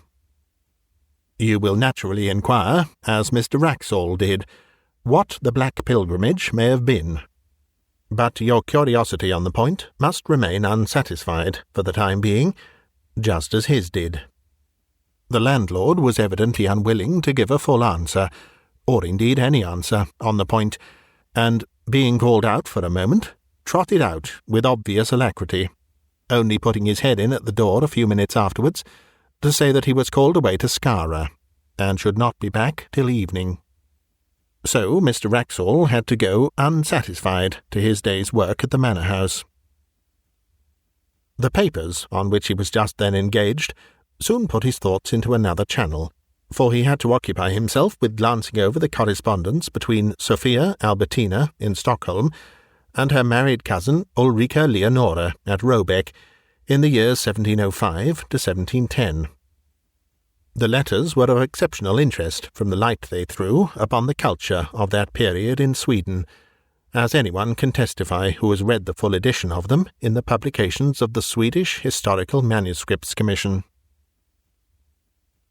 In the afternoon he had done with these, and after returning the boxes in which they were kept to their places on the shelf, he proceeded, very naturally, to take down some of the volumes nearest to them, in order to determine which of them had best be his principal subject of investigation next day. The shelf he had hit upon was occupied mostly by a collection of account books in the writing of the first Count Magnus. But one among them was not an account book, but a book of alchemical and other tracts in another 16th-century hand. Not being very familiar with alchemical literature, Mr. Wraxall spends much space, which he might have spared, in setting out the names and beginnings of the various treatises: the Book of the Phoenix, Book of the 30 Words, Book of the Toad, Book of Miriam, Turba Philosophorum, and so forth. And then he announces, with a good deal of circumstance, his delight at finding, on a leaf originally left blank near the middle of the book, some writing of Count Magnus himself, headed Liber Nigre Peregrinationis. It is true that only a few lines were written, but there was quite enough to show that the landlord had that morning been referring to a belief at least as old as the time of Count Magnus, and probably shared by him. This is the English of what was written. If any man desires to obtain a long life, if he would obtain a faithful messenger, and see the blood of his enemies, it is necessary that he should first go into the city of Karazin, and there salute the prince. Here there was an erasure of one word, not very thoroughly done, so that Mr. Wraxall felt pretty sure that he was right in reading it as Iris, of the air. But there was no more of the text copied, only a line in Latin. Quare reliqua huius materiae inter secretiora. See the rest of this matter among the more private things.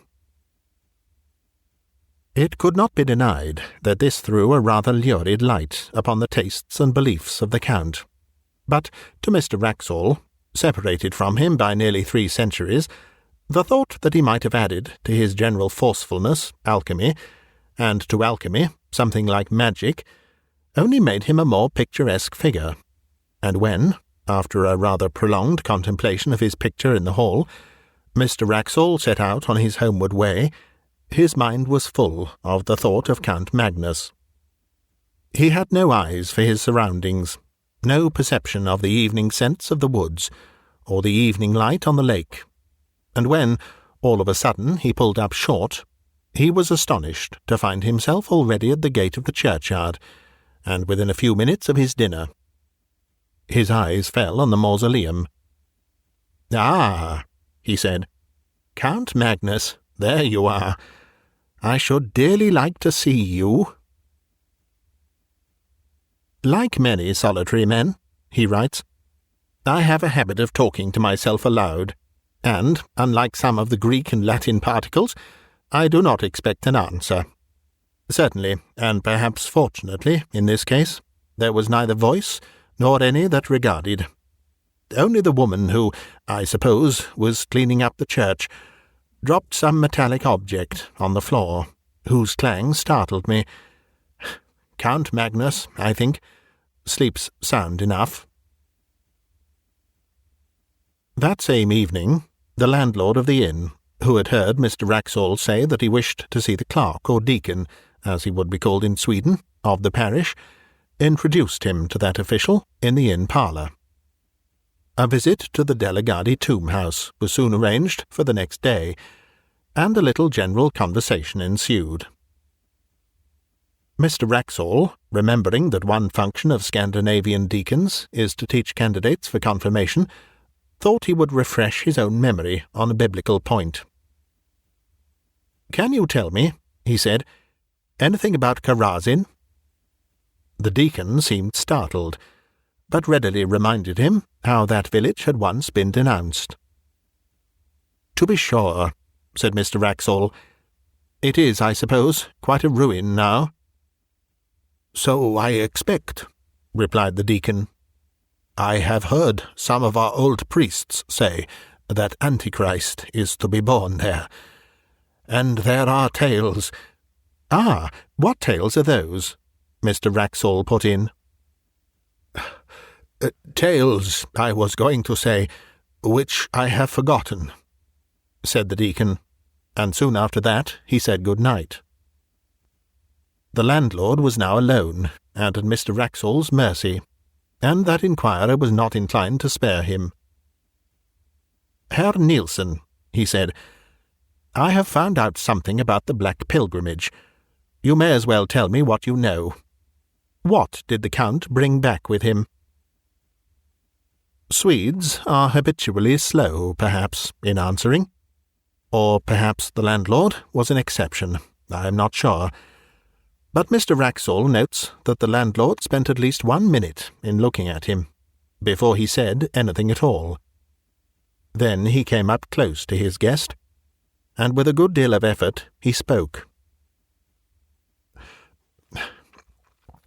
"Mr. Wraxall, I can tell you this one little tale, and no more, not any more. You must not ask anything when I have done. In my grandfather's time, that is 92 years ago, there were two men who said, 'The Count is dead. We do not care for him. We will go tonight and have a free hunt in his wood, the long wood on the hill that you have seen behind Robeck.' Well, those that heard them say this, they said, 'No, do not go. We are sure you will meet with persons walking, who should not be walking. They should be resting, not walking.' These men laughed. There were no forest men to keep the wood, because no one wished to live there. The family were not here at the house. These men could do what they wished. Very well, they go to the wood that night. My grandfather was sitting here, in this room. It was the summer and a light night. With the window open, he could see out to the wood, and hear. So he sat there, and 2 or 3 men with him, and they listened. At first they hear nothing at all. Then they hear someone. You know how far away it is. They hear someone scream, just as if the most inside part of his soul was twisted out of him. All of them in the room caught hold of each other, and they sat so for 3/4 of an hour.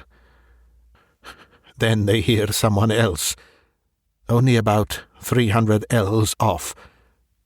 They hear him laugh out loud. It was not one of those 2 men that laughed, and indeed they have all of them said that it was not any man at all. After that, they hear a great door shut. Then, when it was just light with the sun, they all went to the priest. They said to him, 'Father, put on your gown and your ruff, and come to bury these men, Anders Björnsson and Hans Torbjörn.' You understand that they were sure these men were dead. So they went to the wood. My grandfather never forgot this. He said they were all like so many dead men themselves. The priest, too, he was in a white fear. He said, when they came to him, 'I heard one cry in the night, and I heard one laugh afterwards. If I cannot forget that, I shall not be able to sleep again.' So they went to the wood, and they found these men on the edge of the wood. Hans Torbjörn was standing with his back against a tree, and all the time he was pushing with his hands, pushing something away from him which was not there. So he was not dead, and they led him away and took him to the house at Nyskjoping, and he died before the winter. But he went on, pushing with his hands. Also, Anders Björnsson was there, but he was dead. And I tell you this about Anders Björnsson, that he was once a beautiful man, but now his face was not there, because the flesh of it was sucked away off the bones. You understand that? My grandfather did not forget that. And they laid him on the bier which they brought, and they put a cloth over his head, and the priest walked before, and they began to sing the psalm for the dead as well as they could. So, as they were singing the end of the first verse, one fell down who was carrying the head of the bier, and the others looked back, and they saw that the cloth had fallen off, and the eyes of Anders Björnsson were looking up, because there was nothing to close over them. And this they could not bear. Therefore the priest laid the cloth upon him, and sent for a spade, and they buried him in that place. The next day Mr. Wraxall records that the deacon called for him soon after his breakfast, and took him to the church and mausoleum. He noticed that the key of the latter was hung on a nail just by the pulpit, and it occurred to him that, as the church door seemed to be left unlocked as a rule, it would not be difficult for him to pay a second and more private visit to the monuments, if there proved to be more of interest among them than could be digested at first. The building, when he entered it, he found not unimposing. The monuments, mostly large erections of the 17th and 18th centuries, were dignified if luxuriant, and the epitaphs and heraldry were copious. The central space of the domed room was occupied by 3 copper sarcophagi, covered with finely engraved ornament. 2 of them had, as is commonly the case in Denmark and Sweden, a large metal crucifix on the lid. The third, that of Count Magnus, as it appeared, had, instead of that, a full-length effigy engraved upon it, and round the edge were several bands of similar ornament, representing various scenes. One was a battle, with cannon belching out smoke, and walled towns, and troops of pikemen. Another showed an execution. In a third, among trees, was a man running at full speed, with flying hair and outstretched hands. After him followed a strange form. It would be hard to say whether the artist had intended it for a man, and was unable to give the requisite similitude, or whether it was intentionally made as monstrous as it looked. In view of the skill with which the rest of the drawing was done, Mr. Wraxall felt inclined to adopt the latter idea. The figure was unduly short, and was for the most part muffled in a hooded garment, which swept the ground. The only part of the form which projected from that shelter was not shaped like any hand or arm. Mr. Wraxall compares it to the tentacle of a devil-fish, and continues, "On seeing this, I said to myself, this, then, which is evidently an allegorical representation of some kind, a fiend pursuing a hunted soul, may be the origin of the story of Count Magnus and his mysterious companion. Let us see how the huntsman is pictured. Doubtless it will be a demon blowing his horn." But, as it turned out, there was no such sensational figure, only the semblance of a cloaked man on a hillock, who stood leaning on a stick and watching the hunt with an interest which the engraver had tried to express in his attitude.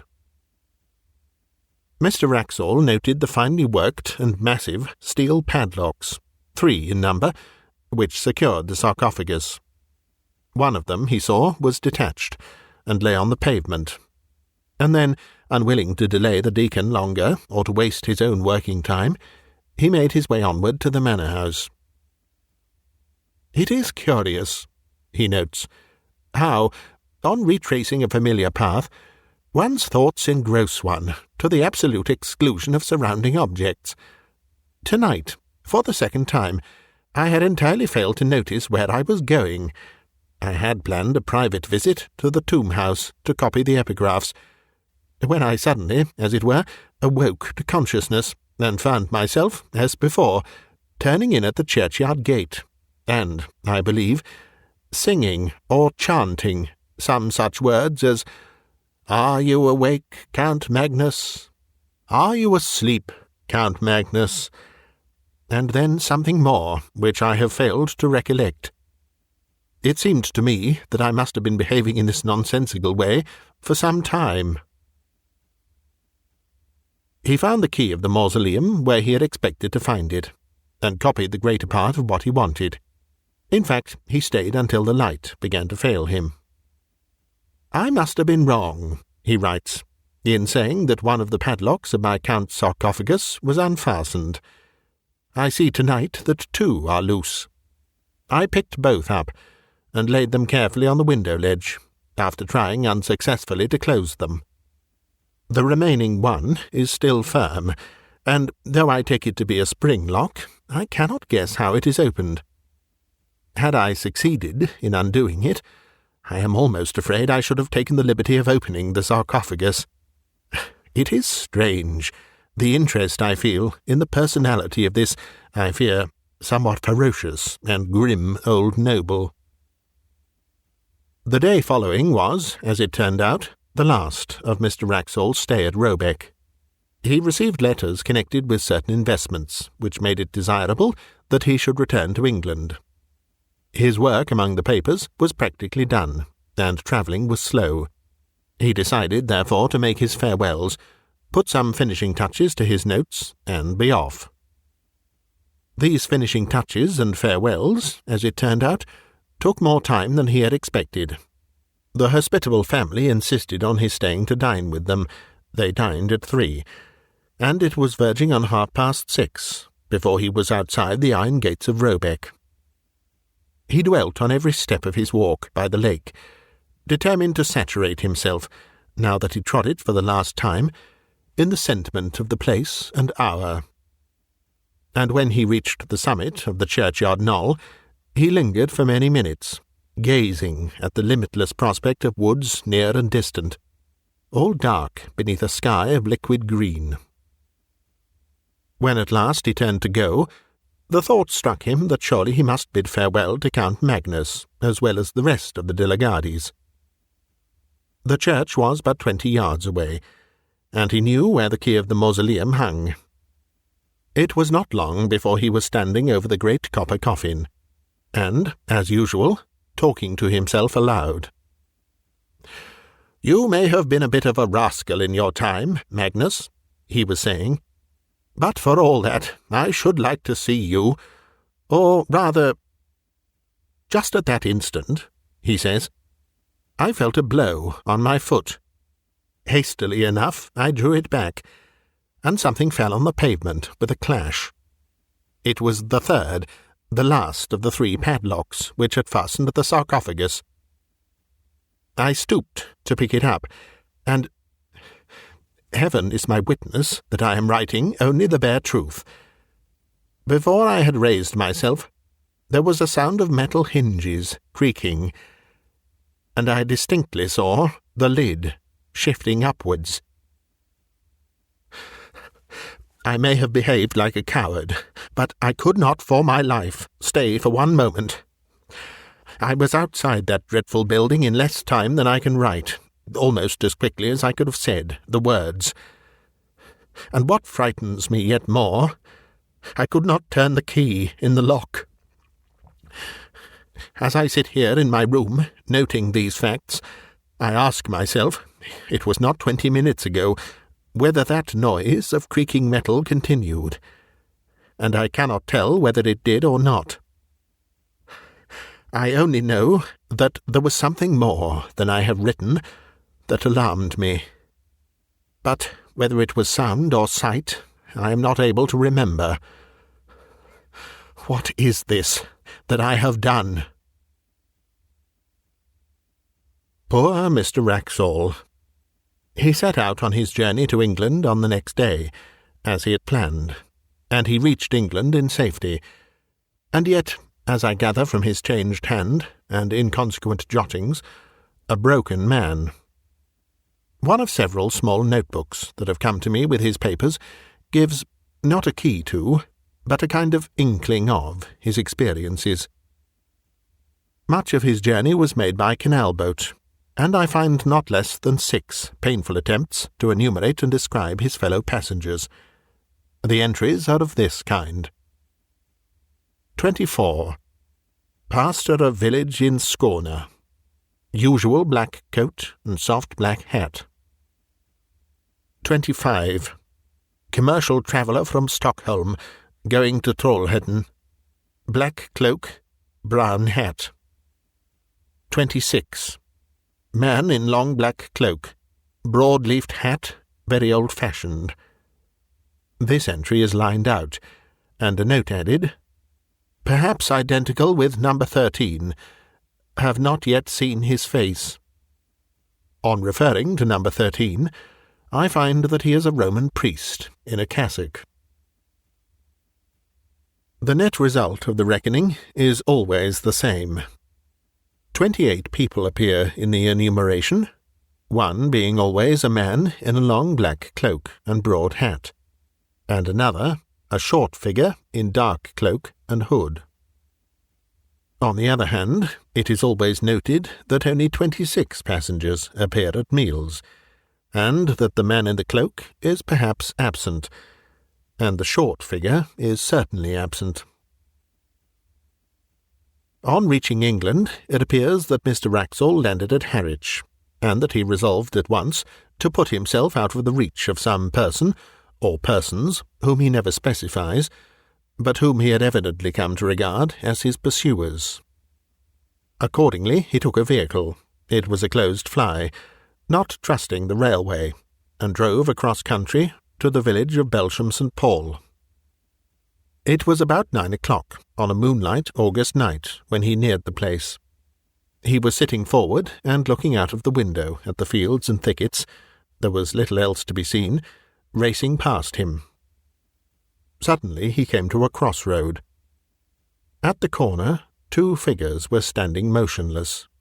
Both were in dark cloaks. The taller one wore a hat, the shorter a hood.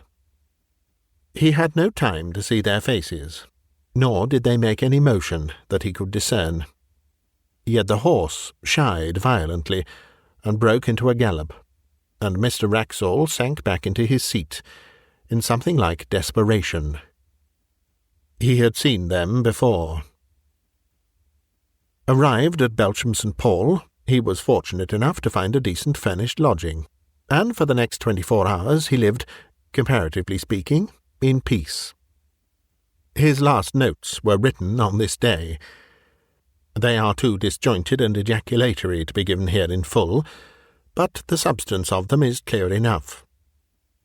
He is expecting a visit from his pursuers. How or when he knows not, and his constant cry is, "What has he done?" and "Is there no hope?" Doctors, he knows, would call him mad. Policemen would laugh at him. The parson is away. What can he do but lock his door and cry to God?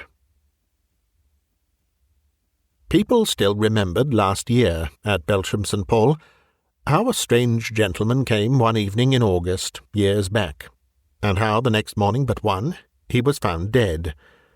And there was an inquest, and the jury that viewed the body fainted. 7 of 'em did, and none of 'em wouldn't speak to what they see, and the verdict was visitation of God, and how the people as kept the house moved out that same week, and went away from that part. But they do not, I think, know that any glimmer of light has ever been thrown, or could be thrown, on the mystery. It so happened that last year the little house came into my hands as part of a legacy. It had stood empty since 1863, and there seemed no prospect of letting it, so I had it pulled down, and the papers of which I have given you an abstract were found in a forgotten cupboard under the window, in the best bedroom.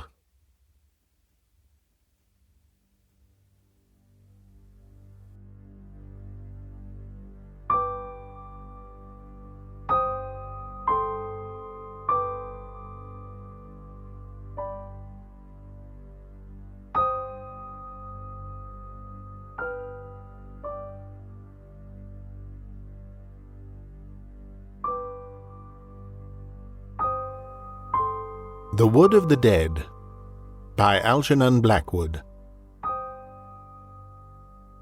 One summer, in my wanderings with a knapsack, I was at luncheon in the room of a wayside inn in the western country, when the door opened, and there entered an old rustic, who crossed close to my end of the table, and sat himself down very quietly in the seat by the bow window. We exchanged glances, or, properly speaking, nods, for at the moment I did not actually raise my eyes to his face, so concerned was I with the important business of satisfying an appetite gained by tramping 12 miles over a difficult country.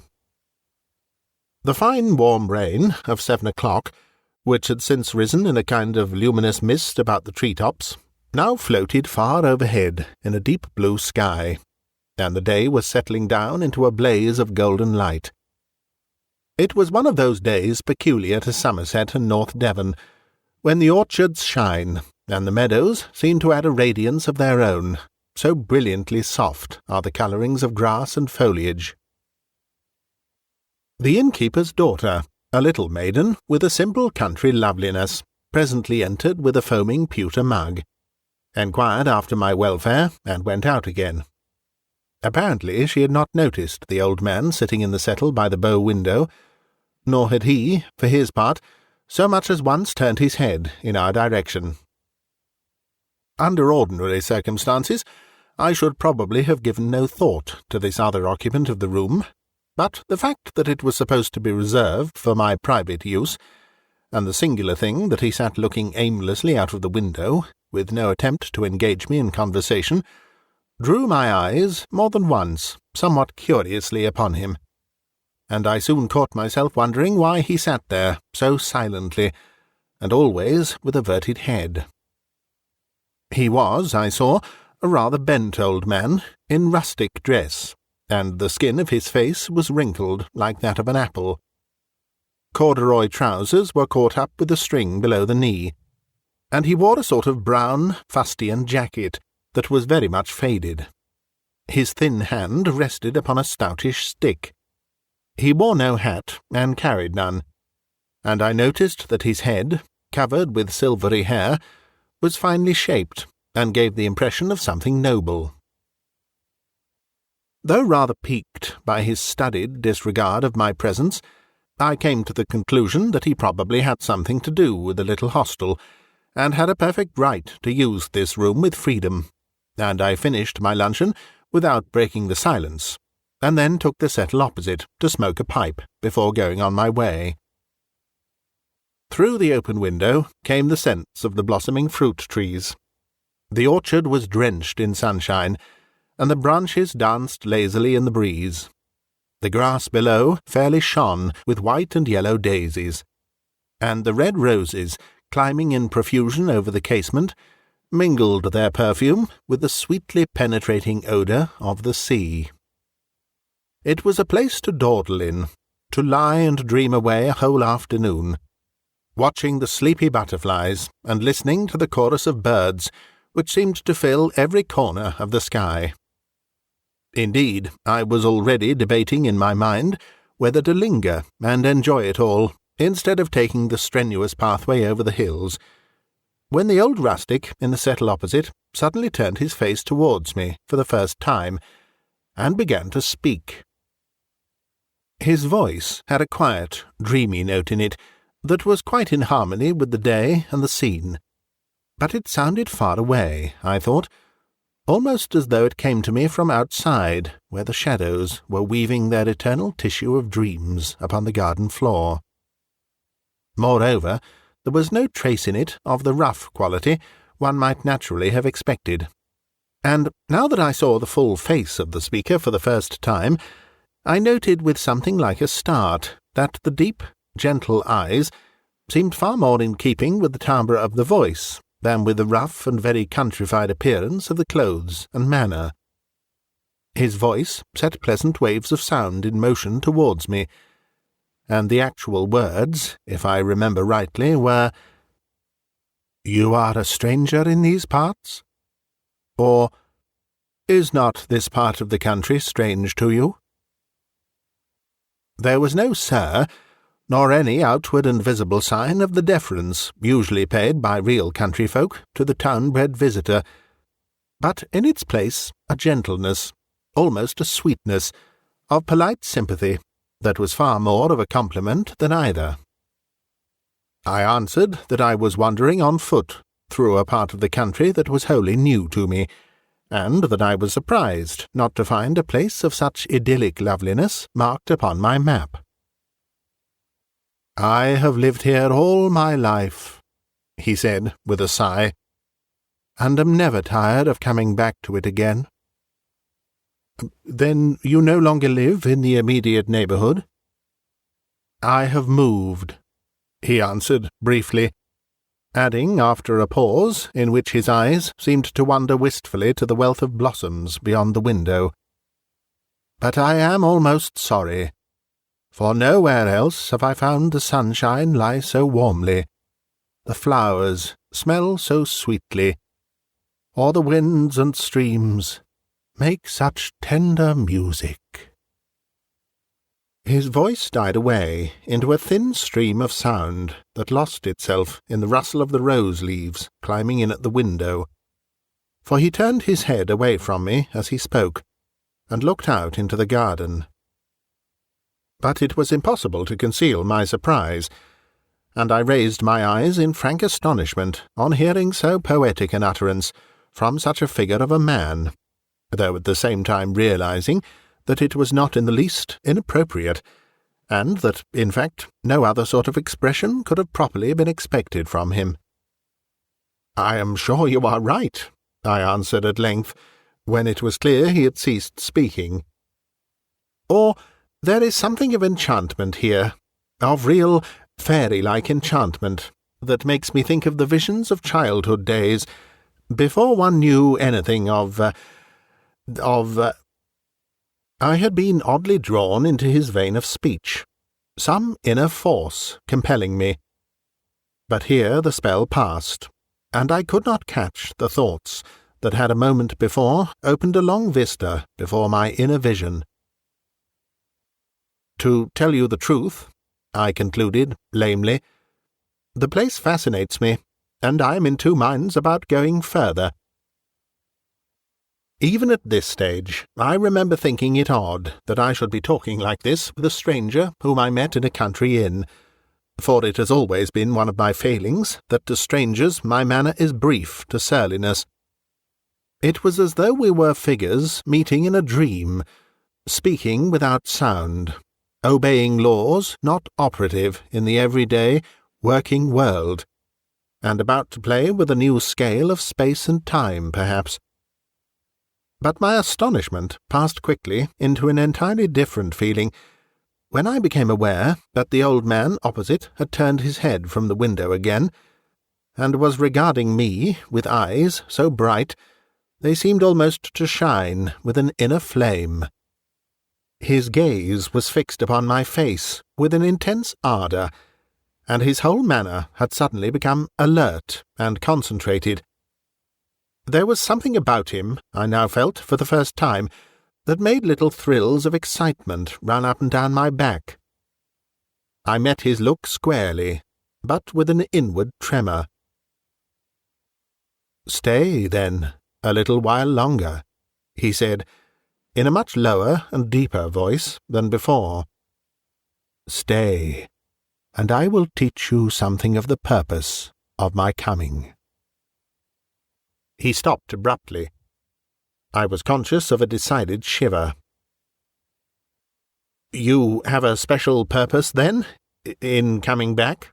I asked, hardly knowing what I was saying. "To call away someone," he went on, in the same thrilling voice. "Someone who is not quite ready to come, but who is needed elsewhere for a worthier purpose." There was a sadness in his manner that mystified me more than ever. "You mean—" I began, with an unaccountable access of trembling.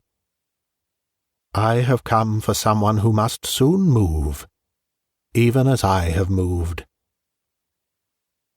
He looked me through and through, with a dreadfully piercing gaze, but I met his eyes with a full straight stare, trembling though I was, and I was aware that something stirred within me that had never stirred before, though, for the life of me, I could not have put a name to it, or have analysed its nature. Something lifted and rolled away. For one single second, I understood clearly that the past and the future exist actually side by side, in one immense present, that it was I who moved to and fro among shifting, protean appearances. The old man dropped his eyes from my face, and the momentary glimpse of a mightier universe passed utterly away. Reason regained its sway over a dull, limited kingdom. "Come tonight," I heard the old man say. "Come to me tonight, into the wood of the dead. Come at midnight."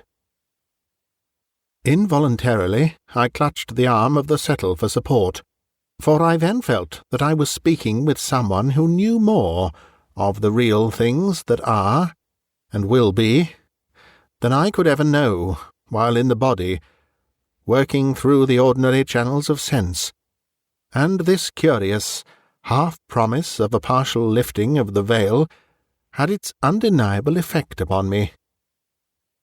The breeze from the sea had died away outside, and the blossoms were still. A yellow butterfly floated lazily past the window. The song of the birds hushed. I smelt the sea.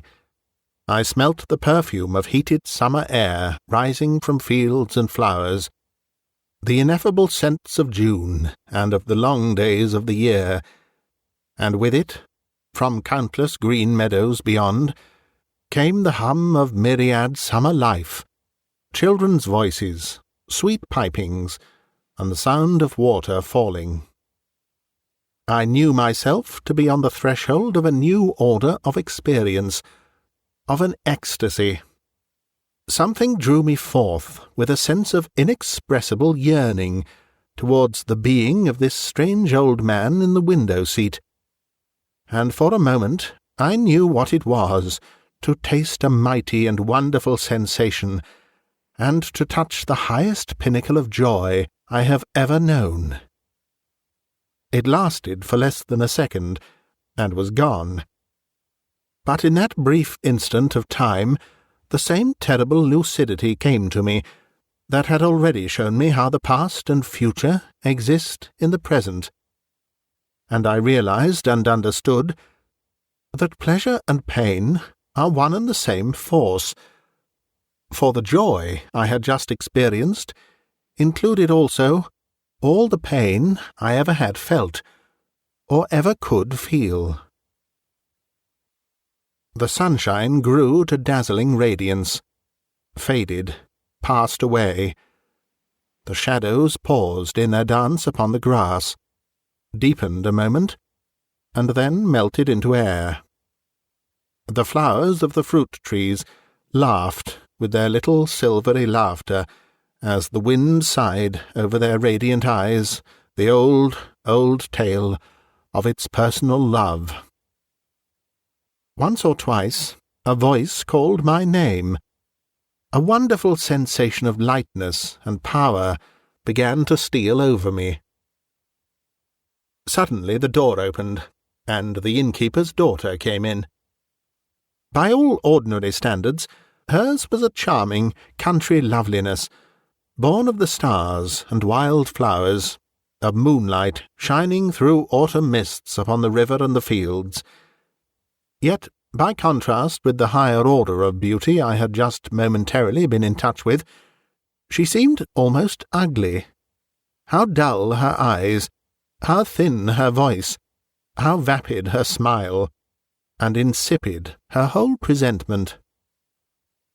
For a moment she stood between me and the occupant of the window-seat, while I counted out the small change for my meal and for her services. But when, an instant later, she moved aside, I saw that the settle was empty, and that there was no longer anyone in the room but our two selves. This discovery was no shock to me. Indeed, I had almost expected it, and the man had gone, just as a figure goes out of a dream, causing no surprise, and leaving me as part and parcel of the same dream, without breaking of continuity. But as soon as I had paid my bill, and thus resumed, in very practical fashion, the thread of my normal consciousness, I turned to the girl, and asked her if she knew the old man who had been sitting in the window-seat, and what he had meant by the wood of the dead. The maiden started visibly, glancing quickly round the empty room, but answering simply that she had seen no one. I described him in great detail, and then, as the description grew clearer, she turned a little pale under her pretty sunburn, and said very gravely that it must have been the ghost. "Ghost? What ghost?" "Oh, the village ghost," she said quietly, coming closer to my chair with a little nervous movement of genuine alarm, and adding in a lower voice, "He comes before a death, they say." It was not difficult to induce the girl to talk, and the story she told me, shorn of the superstition that had obviously gathered with the years round the memory of a strangely picturesque figure, was an interesting and peculiar one. The inn, she said, was originally a farmhouse, occupied by a yeoman farmer, evidently of a superior, if rather eccentric character, who had been very poor until he reached old age, when a son died suddenly in the colonies and left him an unexpected amount of money, almost a fortune. The old man thereupon altered no whit his simple manner of living, but devoted his income entirely to the improvement of the village and to the assistance of its inhabitants. He did this quite regardless of his personal likes and dislikes, as if one and all were absolutely alike to him, objects of a genuine and impersonal benevolence. People had always been a little afraid of the man, not understanding his eccentricities, but the simple force of this love for humanity changed all that in a very short space of time, and before he died he came to be known as the father of the village, and was held in great love and veneration by all. A short time before his end, however, he began to act queerly. He spent his money just as usefully and wisely, but the shock of sudden wealth, after a life of poverty, people said, had unsettled his mind. He claimed to see things that others did not see, to hear voices, and to have visions. Evidently he was not of the harmless, foolish, visionary order, but a man of character and of great personal force, for the people became divided in their opinions, and the vicar, good man, regarded and treated him as a special case. For many, his name and atmosphere became charged almost with a spiritual influence that was not of the best. People quoted texts about him, kept when possible out of his way, and avoided his house after dark. None understood him, but though the majority loved him, an element of dread and mystery became associated with his name, chiefly owing to the ignorant gossip of the few. A grove of pine trees behind the farm, the girl pointed them out to me on the slope of the hill, he said was the wood of the dead, because just before anyone died in the village, he saw them walk into that wood, singing. None who went in ever came out again. He often mentioned the names to his wife, who usually published them all to the inhabitants within an hour of her husband's confidence, and it was found that the people he had seen enter the wood died. On warm summer nights he would sometimes take an old stick and wander out, hatless, under the pines, for he loved this wood, and used to say he met all his old friends there, and would one day walk in there, never to return. His wife tried to break him gently off this habit, but he always had his own way, and once, when she followed and found him standing under a great pine in the thickest portion of the grove, talking earnestly to someone she could not see, he turned and rebuked her, very gently, but in such a way that she never repeated the experiment, saying, "You should never interrupt me, Mary, when I am talking with the others, for they teach me, remember, wonderful things, and I must learn all I can before I go to join them." This story went like wildfire through the village, increasing with every repetition, until at length everyone was able to give an accurate description of the great veiled figures the woman declared she had seen moving among the trees where her husband stood. The innocent pine grove now became positively haunted, and the title of Wood of the Dead clung naturally, as if it had been applied to it in the ordinary course of events, by the compilers of the Ordnance Survey. On the evening of his 90th birthday, the old man went up to his wife and kissed her. His manner was loving and very gentle, and there was something about him besides, she declared afterwards, that made her slightly in awe of him, and feel that he was almost more of a spirit than a man. He kissed her tenderly on both cheeks, but his eyes seemed to look right through her as he spoke. "Dearest wife," he said, "I am saying good-bye to you, for I am now going into the wood of the dead, and I shall not return. Do not follow me, or send to search, but be ready soon to come upon the same journey yourself." The good woman burst into tears and tried to hold him, but he easily slipped from her hands, and she was afraid to follow him. Slowly she saw him cross the field in the sunshine, and then enter the cool shadows of the grove, where he disappeared from her sight. That same night, much later, she woke to find him lying peacefully by her side in bed, with one arm stretched out towards her, dead. Her story was half believed, half doubted at the time, but in a very few years afterwards it evidently came to be accepted by all the countryside. A funeral service was held, to which the people flocked in great numbers, and everyone approved of the sentiment which led the widow to add the words, "the father of the village," after the usual texts which appeared upon the stone over his grave. This, then, was the story I pieced together of the village ghost, as the little innkeeper's daughter told it to me that afternoon in the parlour of the inn. "But you're not the first to say you've seen him," the girl concluded, "and your description is just what we've always heard. And that window, they say, was just where he used to sit and think when he was alive, and sometimes, they say, to cry for hours together."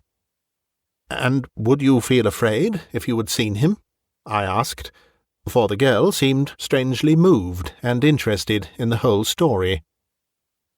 "I think so," she answered timidly. "Surely, if he spoke to me—" "He did speak to you, didn't he, sir?" she asked, after a slight pause. "He said he had come for someone." "Come for someone," she repeated. "Did he say—" she went on, falteringly. "No, he did not say for whom," I said quickly, noticing the sudden shadow on her face and the tremulous voice. "Are you really sure, sir?" "Oh, quite sure," I answered cheerfully. "I did not even ask him." The girl looked at me steadily for nearly a whole minute, as though there were many things she wished to tell me or to ask. But she said nothing, and presently picked up her tray from the table and walked slowly out of the room.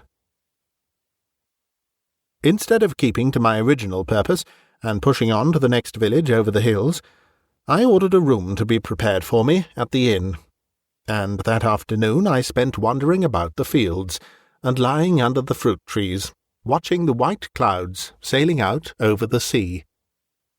The wood of the dead I surveyed from a distance, but in the village I visited the stone erected to the memory of the father of the village, who was thus evidently no mythical personage, and saw also the monuments of his fine, unselfish spirit, the schoolhouse he built, the library, the home for the aged poor, and the tiny hospital. That night, as the clock in the church tower was striking 11:30, I stealthily left the inn, then crept through the dark orchard and over the hayfield, in the direction of the hill, whose southern slope was clothed with the wood of the dead. A genuine interest impelled me to the adventure, but I also was obliged to confess to a certain sinking in my heart as I stumbled along over the field in the darkness, for I was approaching what might prove to be the birthplace of a real country myth. and a spot already lifted by the imaginative thoughts of a considerable number of people into the region of the haunted and ill-omened. The inn lay below me, and all round it the village clustered in a soft black shadow, unrelieved by a single light. The night was moonless, yet distinctly luminous, for the stars crowded the sky. The silence of deep slumber was everywhere, so still, indeed, that every time my foot kicked against a stone, I thought the sound must be heard below in the village, and waken the sleepers. I climbed the hill slowly, thinking chiefly of the strange story of the noble old man, who had seized the opportunity to do good to his fellows the moment it came his way, and wondering why the causes that operate ceaselessly behind human life did not always select such admirable instruments. Once or twice a night-bird circled swiftly over my head, but the bats had long since gone to rest, and there was no other sign of life stirring. Then, suddenly, with a singular thrill of emotion, I saw the first trees of the Wood of the Dead rise in front of me in a high black wall. Their crests stood up like giant spears against the starry sky, and though there was no perceptible movement of the air on my cheek, I heard a faint rushing sound among their branches as the night breeze passed to and fro over their countless little needles. A remote, hushed murmur rose overhead and died away again almost immediately. For in these trees the wind seems to be never absolutely at rest, and on the calmest day there is always a sort of whispering music among their branches. For a moment I hesitated on the edge of this dark wood, and listened intently. Delicate perfumes of earth and bark stole out to meet me. Impenetrable darkness faced me. Only the consciousness that I was obeying an order, strangely given, and including a mighty privilege, enabled me to find the courage to go forward, and step in boldly under the trees. Instantly the shadows closed in upon me, and something came forward to meet me from the centre of the darkness. It would be easy enough to meet my imagination halfway with fact, and say that a cold hand grasped my own, and led me by invisible paths into the unknown depths of the grove. But, at any rate, without stumbling, and always with the positive knowledge that I was going straight towards the desired object, I pressed on confidently and securely into the wood. So dark was it that, at first, not a single starbeam pierced the roof of branches overhead, and as we moved forward side by side, the trees shifted silently past us in long lines, row upon row, squadron upon squadron, like the units of a vast, soundless army. And at length we came to a comparatively open space, where the trees halted upon us for a while, and looking up, I saw the white river of the sky beginning to yield to the influence of a new light that now seemed spreading swiftly across the heavens. "It is the dawn coming," said the voice at my side, that I certainly recognized, but which seemed almost like a whispering from the trees. "And we are now in the heart of the Wood of the Dead."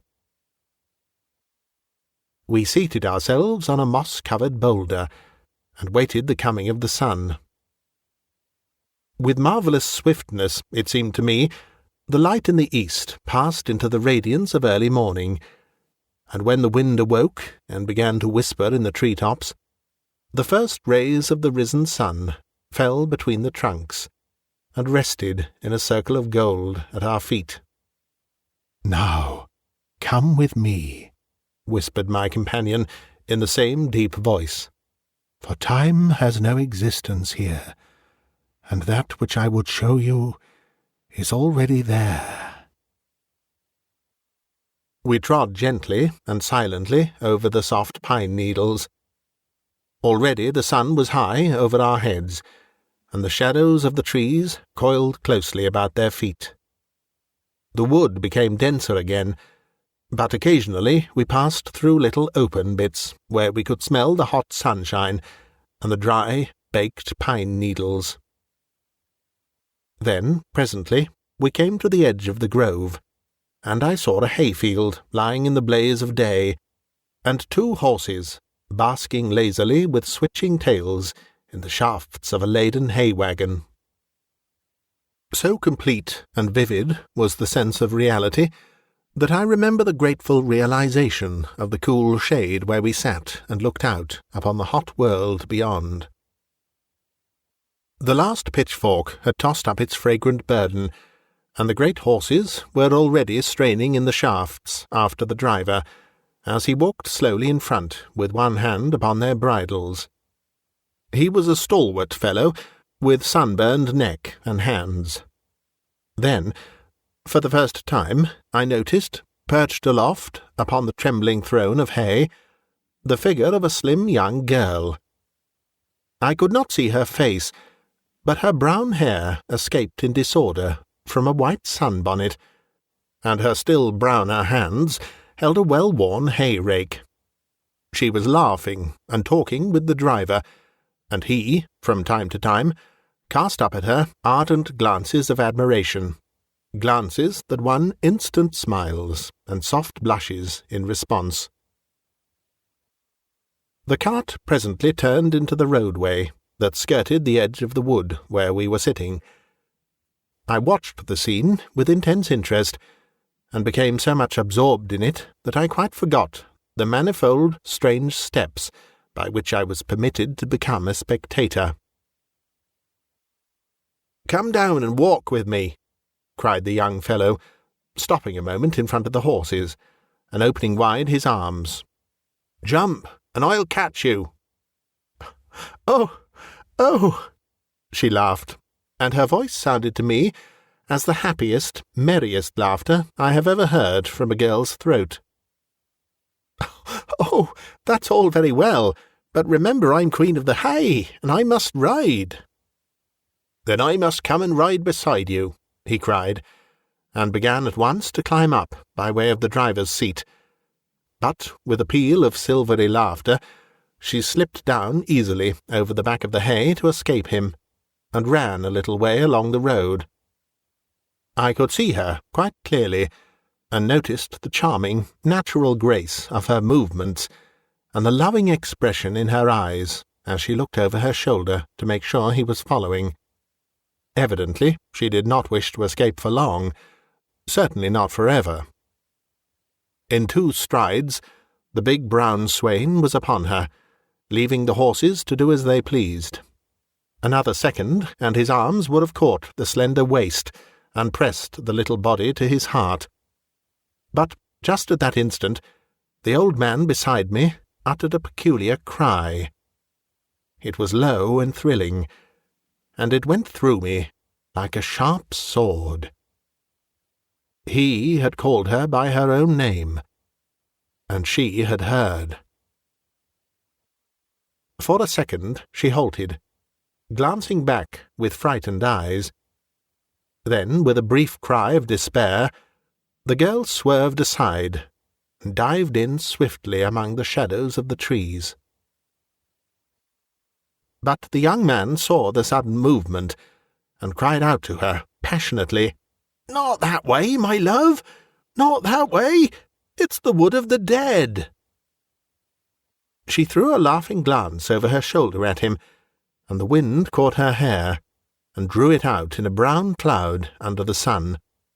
But the next minute she was close beside me, lying on the breast of my companion, and I was certain I heard the words repeatedly uttered with many sighs. "Father, you called, and I have come, and I come willingly, for I am very, very tired." At any rate, so the words sounded to me, and mingled with them I seemed to catch the answer in that deep, thrilling whisper I already knew. And you shall sleep, my child. Sleep for a long, long time, until it is time for you to begin the journey again." In that brief second of time, I had recognized the face and voice of the innkeeper's daughter. But the next minute a dreadful wail broke from the lips of the young man, and the sky grew suddenly as dark as night. The wind rose and began to toss the branches about us, and the whole scene was swallowed up in a wave of utter blackness. Again the chill fingers seemed to seize my hand, and I was guided by the way I had come to the edge of the wood, and crossing the hayfield, still slumbering in the starlight, I crept back to the inn and went to bed. A year later, I happened to be in the same part of the country, and the memory of the strange summer vision returned to me, with the added softness of distance. I went to the old village, and had tea under the same orchard trees at the same inn. But the little maid of the inn did not show her face, and I took occasion to inquire of her father as to her welfare and her whereabouts. "Married, no doubt," I laughed, but with a strange feeling that clutched at my heart. "No, sir," replied the innkeeper, sadly. "Not married, though she was just going to be, but dead. She got a sunstroke in the hayfields just a few days after you were here, if I remember rightly, and she was gone from us in less than a week."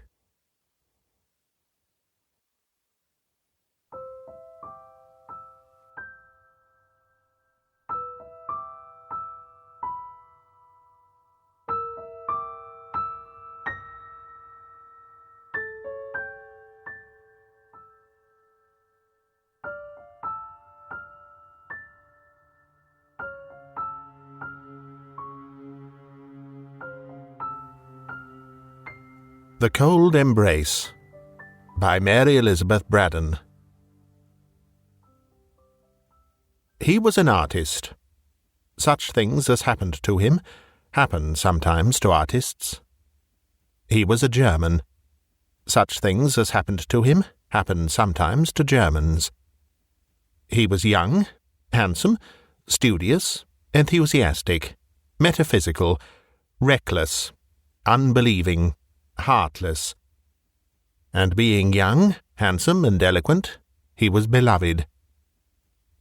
He was an orphan, under the guardianship of his dead father's brother, his uncle Wilhelm, in whose house he had been brought up from a little child, and she who loved him was his cousin Gertrude, whom he swore he loved in return. Did he love her? Yes, when he first swore it. It soon wore out, this passionate love. How threadbare and wretched a sentiment it became at last in the selfish heart of the student.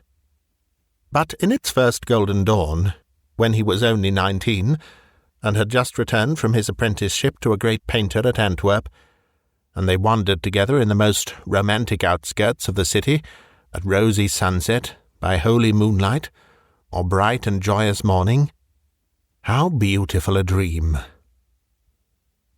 They keep it a secret from Wilhelm, as he has the father's ambition of a wealthy suitor for his only child, a cold and dreary vision beside the lover's dream.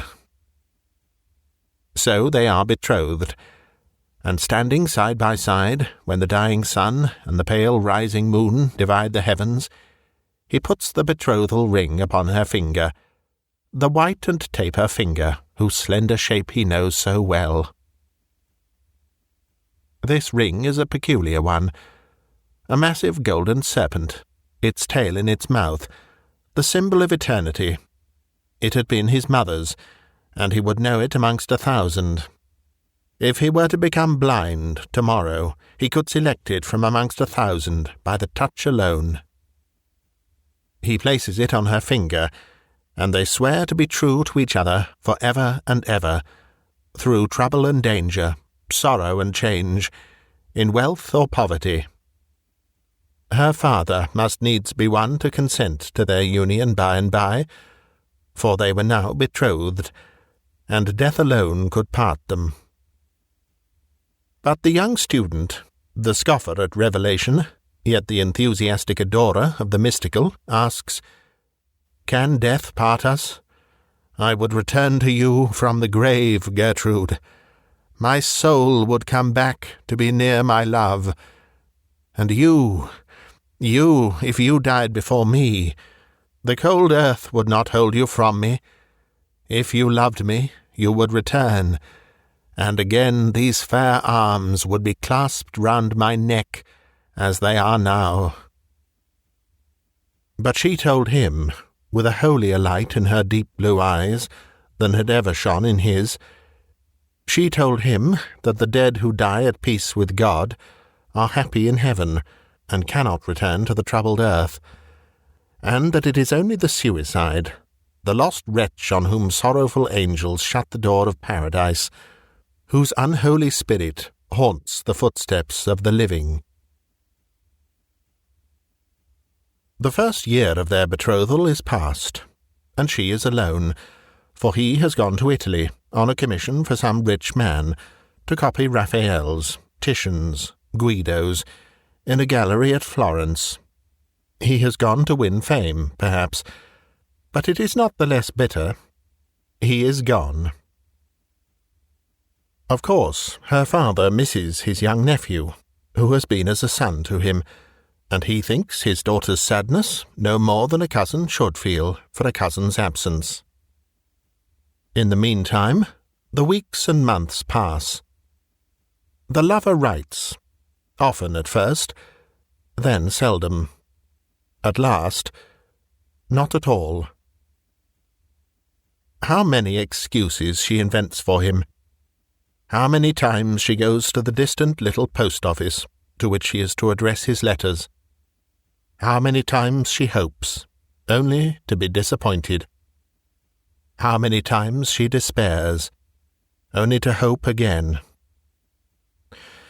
But real despair comes at last, and will not be put off any more. The rich suitor appears on the scene, and her father is determined. She is to marry at once. The wedding day is fixed, the 15th of June. The date seems burnt into her brain. The date, written in fire, dances forever before her eyes. The date, shrieked by the Furies, sounds continually in her ears. But there is time yet. It is the middle of May. There is time for a letter to reach him at Florence. There is time for him to come to Brunswick, to take her away and marry her, in spite of her father, in spite of the whole world. But the days and weeks fly by, and he does not write. He does not come. This is indeed despair which usurps her heart, and will not be put away. It is the 14th of June. For the last time she goes to the little post office. For the last time she asks the old question, and they give her for the last time the dreary answer, no, no letter. For the last time, for tomorrow is the day appointed for her bridal. Her father will hear no entreaties.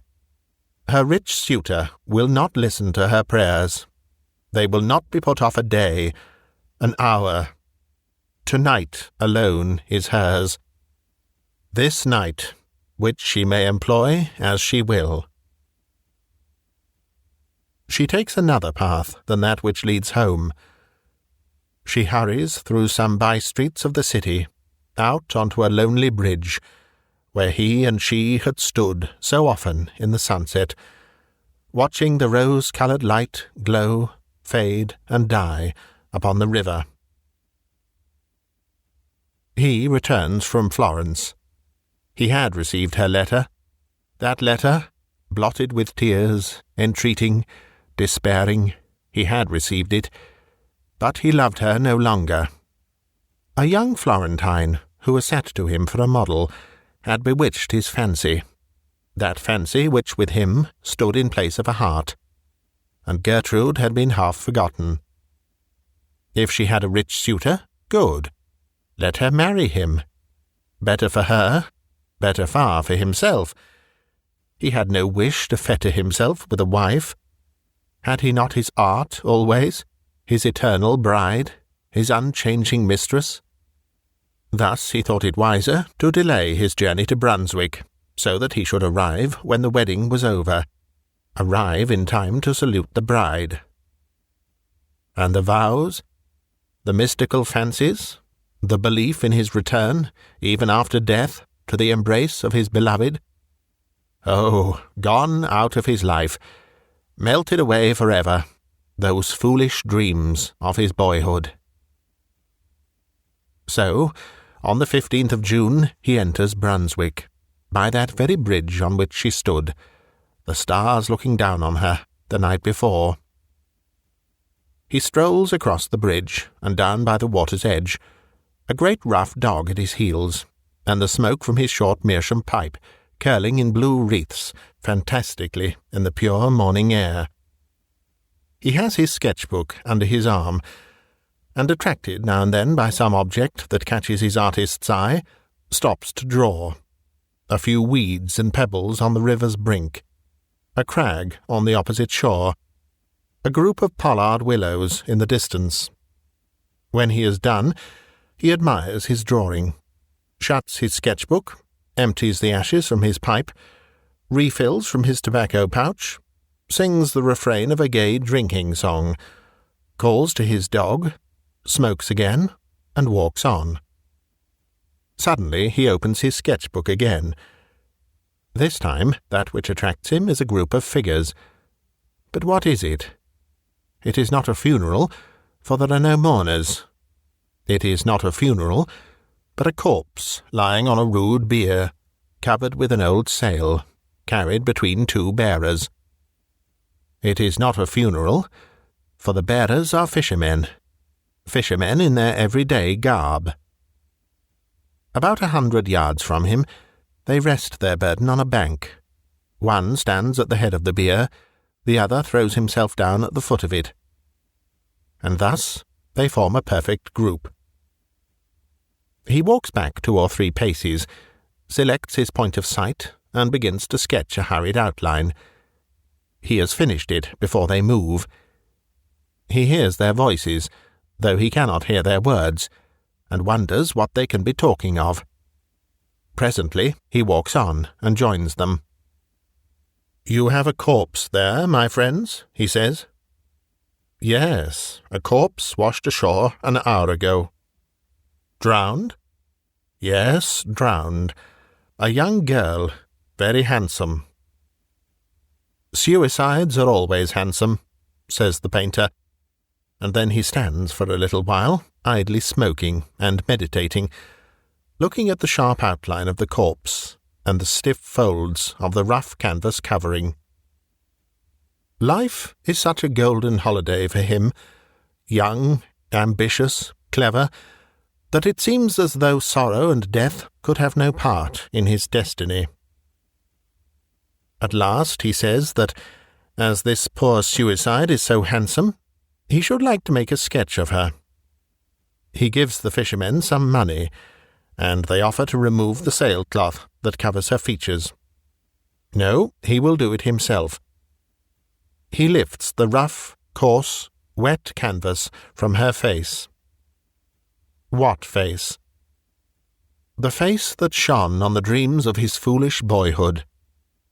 The face which once was the light of his uncle's home, his cousin Gertrude, his betrothed.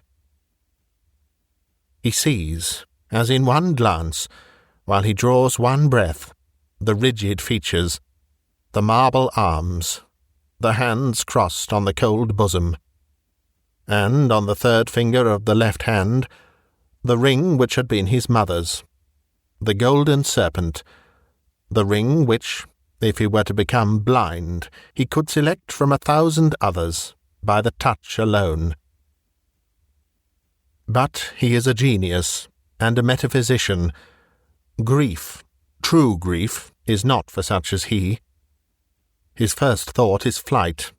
Flight anywhere out of that accursed city, anywhere far from the brink of that hideous river, anywhere away from remorse, anywhere to forget. He is miles on the road that leads away from Brunswick before he knows that he has walked a step. It is only when his dog lies down panting at his feet that he feels how exhausted he is himself, and sits down upon a bank to rest. How the landscape spins round and round before his dazzled eyes, while his morning sketch of the two fishermen and the canvas-covered bier glares redly at him out of the twilight. At last, after sitting a long time by the roadside, idly playing with his dog, idly smoking, idly lounging, looking as any idle, light-hearted travelling student might look, yet all the while acting over that morning scene in his burning brain 100 times a minute. At last he grows a little more composed, and tries presently to think of himself as he is, apart from his cousin's suicide. Apart from that, he was no worse off than he was yesterday. His genius was not gone. The money he had earned at Florence still lined his pocket-book. He was his own master, free to go whither he would. And while he sits on the roadside, trying to separate himself from the scene of that morning, trying to put away the image of the corpse covered with the damp canvas sail, trying to think of what he should do next, where he should go, to be farthest away from Brunswick and remorse, the old diligence comes rumbling and jingling along. He remembers it. It goes from Brunswick to Aix-la-Chapelle. He whistles to his dog, shouts to the postilion to stop, and springs into the coupe. During the whole evening, through the long night, though he does not once close his eyes, he never speaks a word. But when morning dawns, and the other passengers awake and begin to talk to each other, he joins in the conversation. He tells them that he is an artist, that he is going to Cologne and to Antwerp to copy Rubens's, and the great picture by Quentin Matsys in the museum. He remembered afterwards that he talked and laughed boisterously, and that when he was talking and laughing loudest, a passenger, older and graver than the rest, opened the window near him and told him to put his head out. He remembered the fresh air blowing in his face, the singing of the birds in his ears, and the flat fields and roadside reeling before his eyes. He remembered this, and then falling in a lifeless heap on the floor of the diligence. It is a fever that keeps him for 6 long weeks on a bed at an hotel in Aix-la-Chapelle. He gets well, and, accompanied by his dog, starts on foot for Cologne. By this time he is his former self once more. Again the blue smoke from his short meerschaum curls upwards in the morning air. Again he sings some old university drinking song. Again stops here and there, meditating and sketching. He is happy, and has forgotten his cousin. And so on to Cologne. It is by the great cathedral he is standing, with his dog at his side. It is night. The bells have just chimed the hour, and the clocks are striking 11. The moonlight shines full upon the magnificent pile, over which the artist's eye wanders, absorbed in the beauty of form. He is not thinking of his drowned cousin, for he has forgotten her, and is happy. Suddenly, something from behind him puts 2 cold arms round his neck, and clasps its hands on his breast.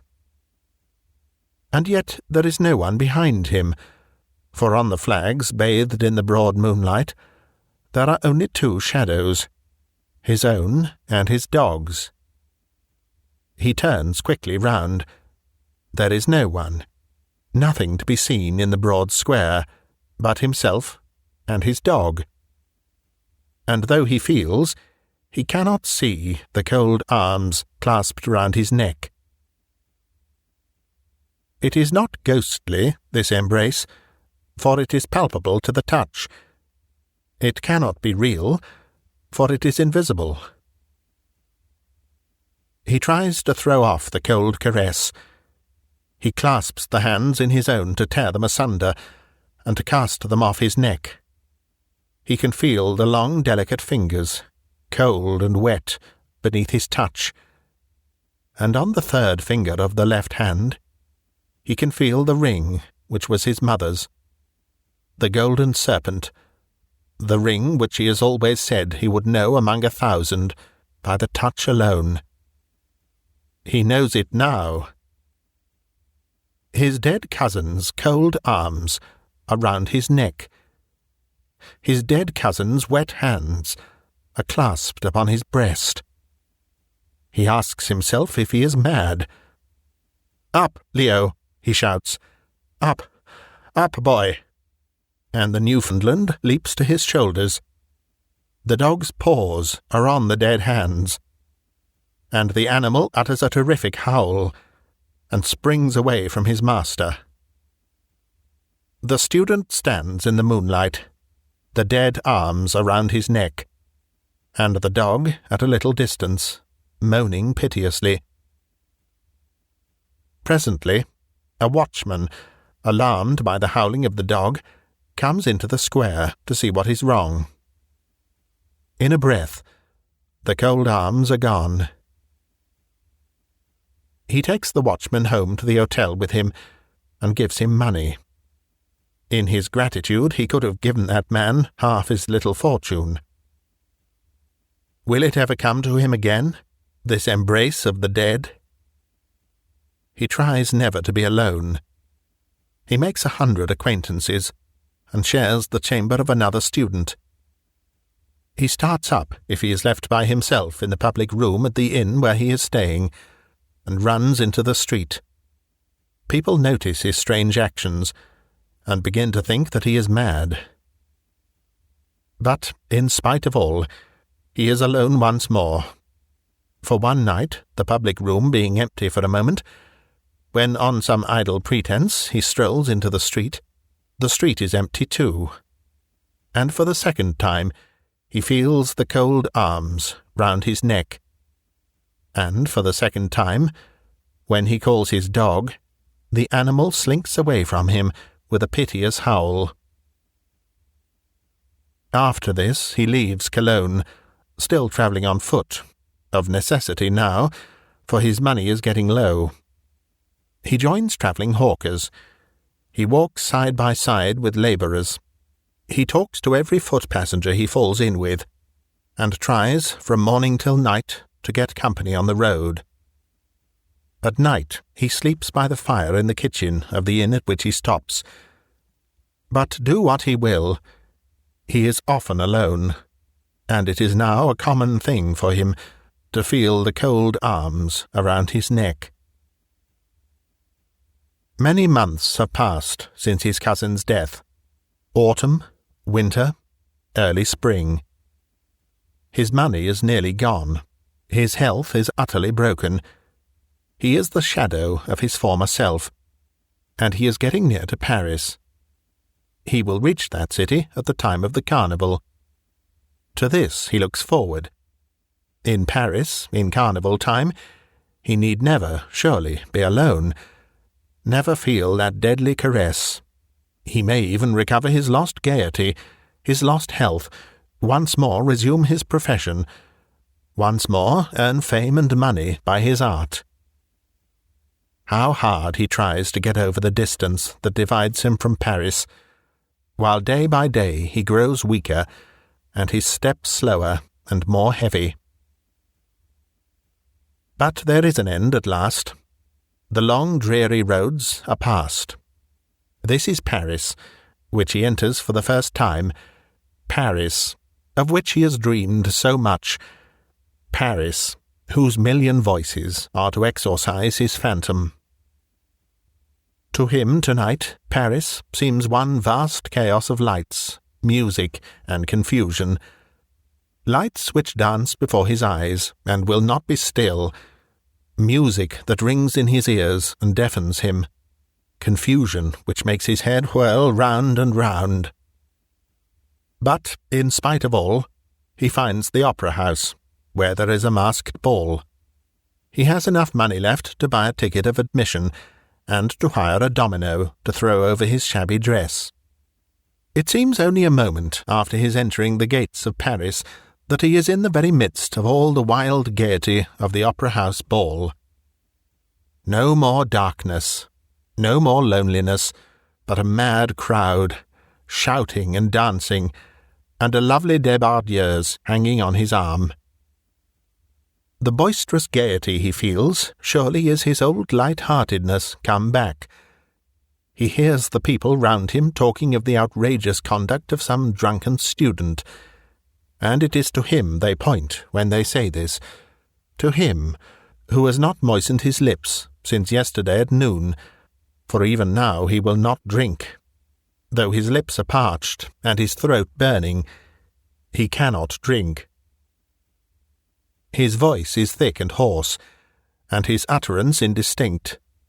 But still, this must be his old light-heartedness come back that makes him so wildly gay. The little débardieuse is wearied out. Her arm rests on his shoulder, heavier than lead. The other dancers, one by one, drop off. The lights in the chandeliers, one by one, die out. The decorations look pale and shadowy in that dim light which is neither night nor day. A faint glimmer from the dying lamps, a pale streak of cold grey light from the new-born day, creeping in through half-opened shutters. And by this light, the bright-eyed débardieuse fades sadly. He looks her in the face. How the brightness of her eyes dies out. Again he looks her in the face. How white that face has grown. Again, and now it is the shadow of a face alone that looks in his. Again, and they are gone. The bright eyes, the face, the shadow of the face. He is alone. Alone in that vast saloon. Alone, and, in the terrible silence, he hears the echoes of his own footsteps in that dismal dance, which has no music. No music but the beating of his breast. For the cold arms are round his neck. They whirl him round. They will not be flung off or cast away. He can no more escape from their icy grasp than he can escape from death. He looks behind him. There is nothing but himself in the great empty salle. But he can feel, cold, death-like, but oh, how palpable, the long slender fingers, and the ring which was his mother's. He tries to shout, but he has no power in his burning throat. The silence of the place is only broken by the echoes of his own footsteps in the dance from which he cannot extricate himself. Who says he has no partner? The cold hands are clasped on his breast, and now he does not shun their caress. No. One more polka, if he drops down dead. The lights are all out, and, half an hour after, the gendarmes come in with a lantern to see that the house is empty. They are followed by a great dog that they have found seated howling on the steps of the theatre. Near the principal entrance they stumble over the body of a student who has died from want of food, exhaustion, and the breaking of a blood vessel.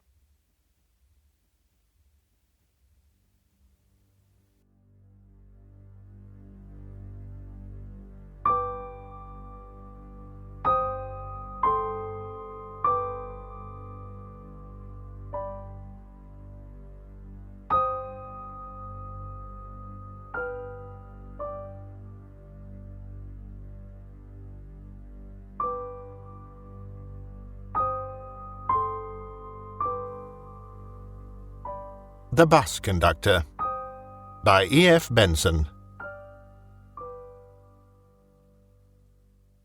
My friend, Hugh Granger, and I had just returned from a 2 days' visit in the country, where we had been staying in a house of sinister repute, which was supposed to be haunted by ghosts of a peculiarly fearsome and truculent sort. The house itself was all that such a house should be, Jacobean and oak-panelled, with long dark passages and high-vaulted rooms. It stood also very remote, and was encompassed by a wood of sombre pines, that muttered and whispered in the dark. And all the time that we were there, a southwesterly gale with torrents of scalding rain had prevailed, so that by day and night weird voices moaned and fluted in the chimneys. A company of uneasy spirits held colloquy among the trees, and sudden tattoos and tappings beckoned from the window-panes. But in spite of these surroundings, which were sufficient in themselves, one would almost say, to spontaneously generate occult phenomena, nothing of any description had occurred. I am bound to add, also, that my own state of mind was peculiarly well adapted to receive, or even to invent, the sights and sounds we had gone to seek. For I was, I confess, during the whole time that we were there, in a state of abject apprehension, and lay awake both nights through hours of terrified unrest, afraid of the dark, yet more afraid of what a lighted candle might show me.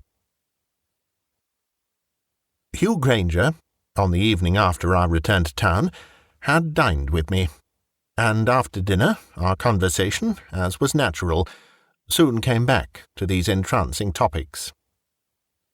"But why you go ghost-seeking, I cannot imagine," he said. "Because your teeth were chattering, and your eyes starting out of your head all the time you were there, from sheer fright. Or do you like being frightened?" Hugh, though generally intelligent, is dense in certain ways. This is one of them.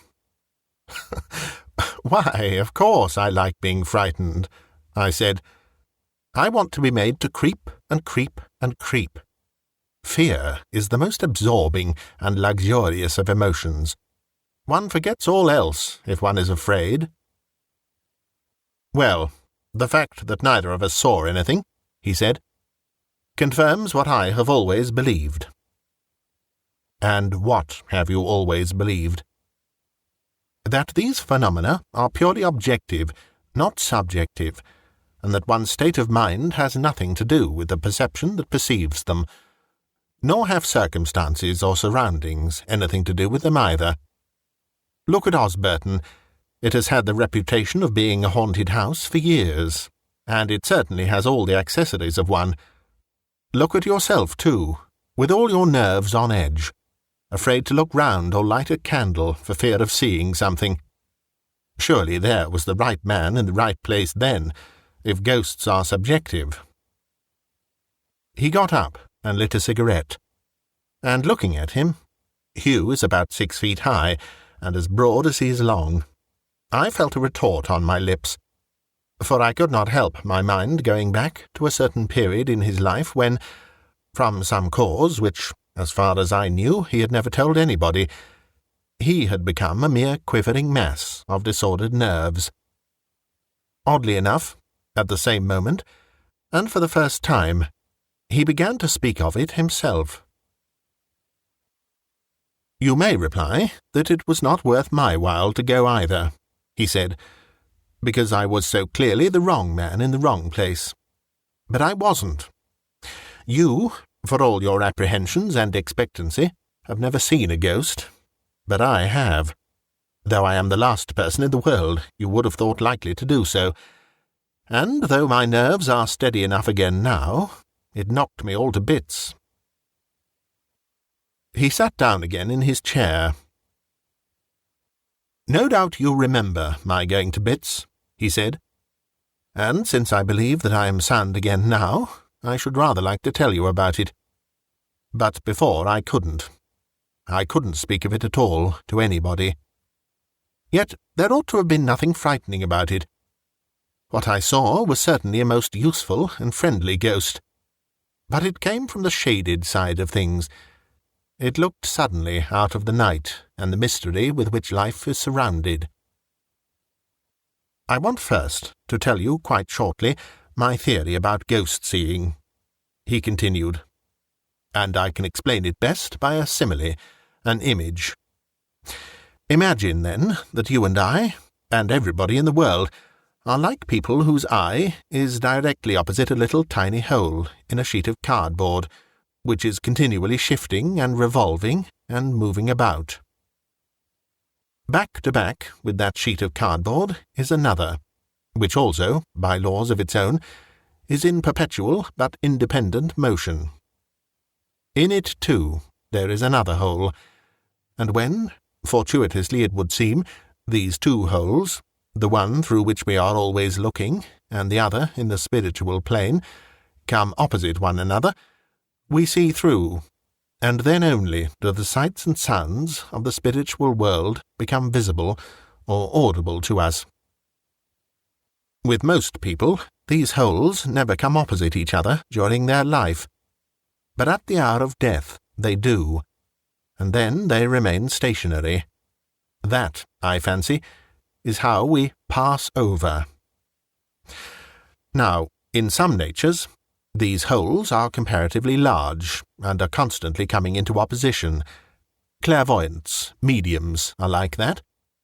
But, as far as I knew, I had no clairvoyant or mediumistic powers at all. I, therefore, am the sort of person who long ago made up his mind that he never would see a ghost. It was, so to speak, an incalculable chance that my minute spy-hole should come into opposition with the other. But it did, and it knocked me out of time. I had heard some such theory before, and though Hugh put it rather picturesquely, there was nothing in the least convincing or practical about it. It might be so, or again, it might not. "I hope your ghost was more original than your theory," said I, in order to bring him to the point. "Yes, I think it was. You shall judge." I put on more coal and poked up the fire. Hugh has got, so I have always considered, a great talent for telling stories, and that sense of drama which is so necessary for the narrator.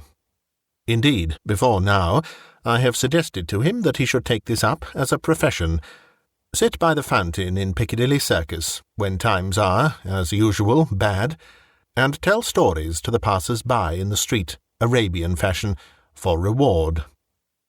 The most part of mankind, I am aware, do not like long stories, but to the few, among whom I number myself, who really like to listen to lengthy accounts of experiences, Hugh is an ideal narrator. I do not care for his theories, or for his similes, but when it comes to facts, to things that happened, I like him to be lengthy. "Go on, please, and slowly," I said. "Brevity may be the soul of wit, but it is the ruin of storytelling. I want to hear when and where and how it all was, and what you had for lunch, and where you had dined, and what—" Hugh began. "It was the 24th of June, just 18 months ago," he said. "I had let my flat, you may remember, and came up from the country to stay with you for a week. We had dined alone here." I could not help interrupting. "Did you see the ghost here?" I asked. In this square little box of a house in a modern street?"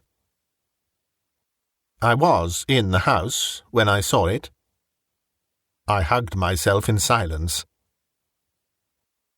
"We had dined alone here in Graham Street," he said, "and after dinner I went out to some party, and you stopped at home. At dinner your man did not wait, and when I asked where he was, you told me he was ill, and, I thought, changed the subject rather abruptly. You gave me your latchkey when I went out, and on coming back I found you had gone to bed. There were, however, several letters for me which required answers. I wrote them there and then, and posted them at the pillar box opposite. So I suppose it was rather late when I went upstairs. You had put me in the front room, on the 3rd floor, overlooking the street, a room which I thought you generally occupied yourself. It was a very hot night, and though there had been a moon when I started to my party, on my return the whole sky was cloud-covered, and it both looked and felt as if we might have a thunderstorm before morning. I was feeling very sleepy and heavy, and it was not till after I had got into bed that I noticed by the shadows of the window frames on the blind that only one of the windows was open. But it did not seem worthwhile to get out of bed in order to open it, though I felt rather airless and uncomfortable, and I went to sleep. What time it was when I awoke I do not know, but it was certainly not yet dawn, and I never remember being conscious of such an extraordinary stillness as prevailed. There was no sound either of foot passengers or wheeled traffic. The music of life appeared to be absolutely mute. But now, instead of being sleepy and heavy, I felt, though I must have slept an hour or two at most, since it was not yet dawn, perfectly fresh and wide awake, and the effort which had seemed not worth making before, that of getting out of bed and opening the other window, was quite easy now, and I pulled up the blind, threw it wide open, and leaned out, for somehow I parched and pined for air.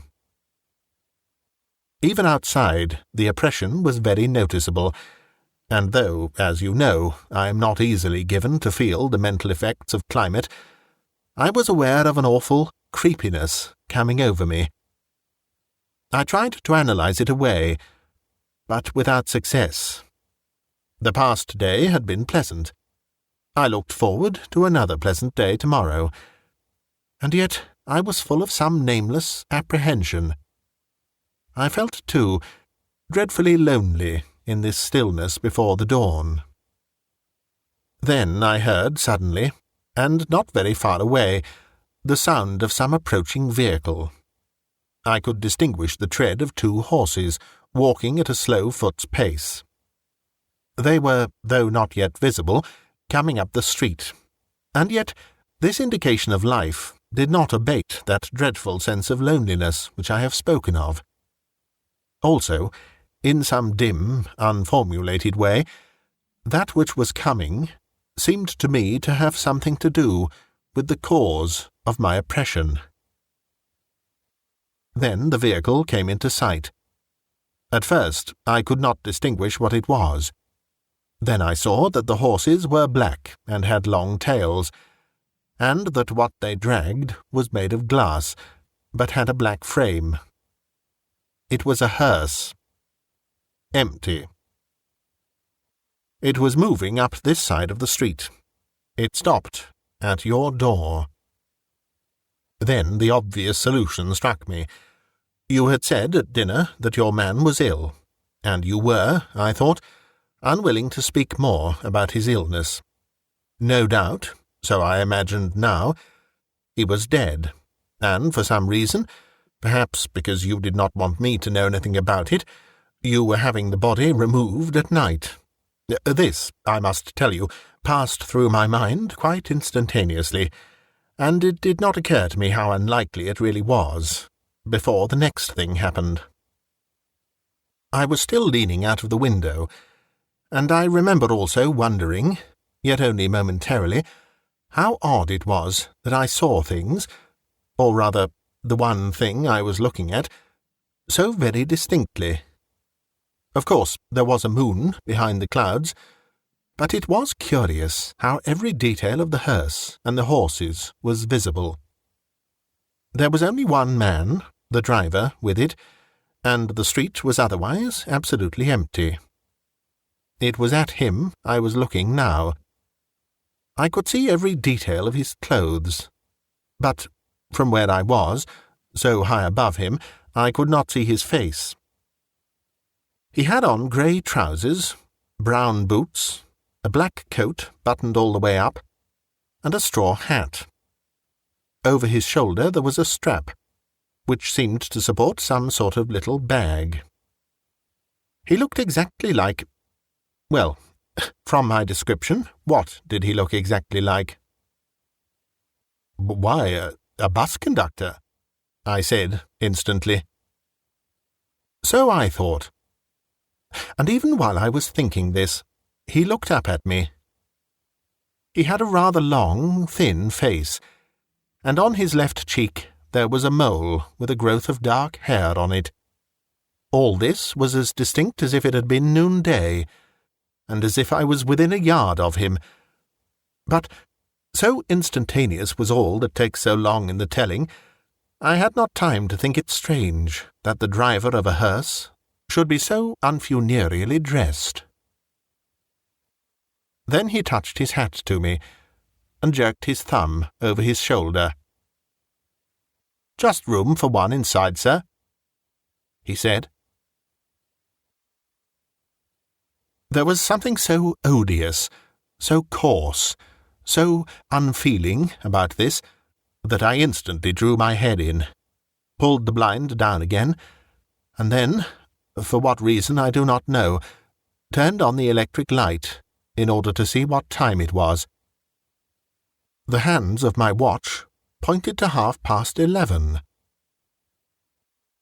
It was then, for the first time, I think, that a doubt crossed my mind as to the nature of what I had just seen. But I put out the light again, got into bed, and began to think. We had dined, I had gone to a party, I had come back and written letters, had gone to bed, and had slept. So how could it be 11:30? Or what 11:30 was it? Then another easy solution struck me. My watch must have stopped. But it had not. I could hear it ticking. There was stillness and silence again. I expected every moment to hear muffled footsteps on the stairs, footsteps moving slowly and smallly under the weight of a heavy burden. But from inside the house there was no sound whatever. Outside, too, there was the same dead silence, while the hearse waited at the door. And the minutes ticked on, and at length I began to see a difference in the light in the room, and knew that the dawn was beginning to break outside. But how had it happened, then, that if the corpse was to be removed at night, it had not gone, and that the hearse still waited, when morning was already coming? Presently I got out of bed again, and, with the sense of strong physical shrinking, I went to the window and pulled back the blind. The dawn was coming fast. The whole street was lit by that silver, hueless light of morning. But there was no hearse there. Once again I looked at my watch. It was just 4:15. But I would swear that not half an hour had passed since it had told me that it was 11:30. Then a curious double sense, as if I was living in the present and at the same moment had been living in some other time, came over me. It was dawn on June 25th, and the street, as natural, was empty. But a little while ago the driver of a hearse had spoken to me, and it was 11:30. What was that driver? To what plane did he belong? And again, what 11:30 was it that I had seen recorded on the dial of my watch? And then I told myself that the whole thing had been a dream. But if you ask me whether I believed what I told myself, I must confess that I did not. Your man did not appear at breakfast next morning, nor did I see him again before I left that afternoon. I think if I had, I should have told you all about this, but it was still possible, you see, that what I had seen was a real hearse, driven by a real driver, for all the ghostly gaiety of the face that had looked up into mine, and the levity of his pointing hand. I might possibly have fallen asleep soon after seeing him, and slumbered through the removal of the body and the departure of the hearse, so I did not speak of it to you. There was something wonderfully straightforward and prosaic in all this. Here were no Jacobean houses, oak-panelled and surrounded by weeping pine trees, and somehow the very absence of suitable surroundings made the story more impressive. But for a moment a doubt assailed me. "Don't tell me it was all a dream," I said. "I don't know whether it was or not. I can only say that I believe myself to have been wide awake. In any case, the rest of the story is odd."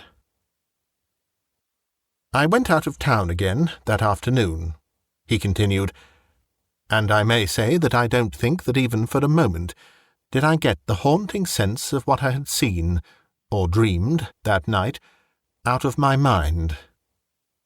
It was present to me, always, as some vision unfulfilled.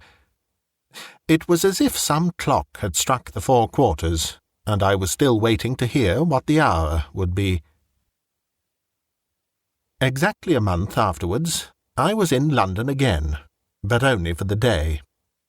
I arrived at Victoria about 11, and took the Underground to Sloane Square, in order to see if you were in town, and would give me lunch. It was a baking hot morning, and I intended to take a bus from the King's Road as far as Graham Street. There was one standing at the corner, just as I came out of the station, but I saw that the top was full, and the inside appeared to be full also. Just as I came up to it, the conductor, who, I suppose, had been inside, collecting fares or what-not, came out onto the step within a few feet of me. He wore grey trousers, brown boots, a black coat buttoned, a straw hat, and over his shoulder was a strap, on which hung his little machine for punching tickets. I saw his face, too. It was the face of the driver of the hearse, with a mole on the left cheek. Then he spoke to me, jerking his thumb over his shoulder. "Just room for one inside, sir," he said. At that, a sort of panic terror took possession of me, and I knew I gesticulated wildly with my arms and cried, "No, no!" But at that moment I was living not in the hour which was then passing, but in that hour which had passed a month ago, when I leaned from the window of your bedroom here, just before the dawn broke. At this moment, too, I knew that my spy-hole had been opposite the spy-hole into the spiritual world. What I had seen there had some significance, now being fulfilled, beyond the significance of the trivial happenings of today and tomorrow. The powers, of which we know so little, were visibly working before me. And I stood there on the pavement, shaking and trembling. I was opposite the post office at the corner, and just as the bus started, my eye fell on the clock in the window there. I need not tell you what the time was. Perhaps I need not tell you the rest, for you probably conjecture it, since you will not have forgotten what happened at the corner of Sloane Square at the end of July, the summer before last. The bus pulled out from the pavement into the street in order to get round a van that was standing in front of it. At the moment there came down the King's Road a big motor going at a hideously dangerous pace. It crashed full into the bus, burrowing into it, as a gimlet burrows into a board. He paused. "And that's my story," he said.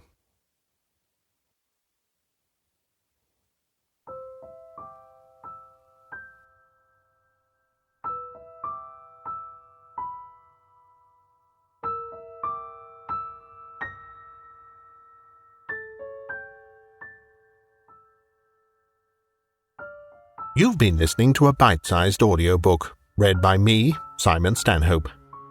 If you'd like to help me to keep producing new content, you can find links in the video description to my Patreon page, or to buy me a coffee. Another way to support me is through my Bandcamp page, bitesizedaudio.bandcamp.com, where you can hear my narrations of many more classic short stories, and you can also purchase and download them to keep. This recording is copyright Bitesized Audio 2023. Thank you for listening.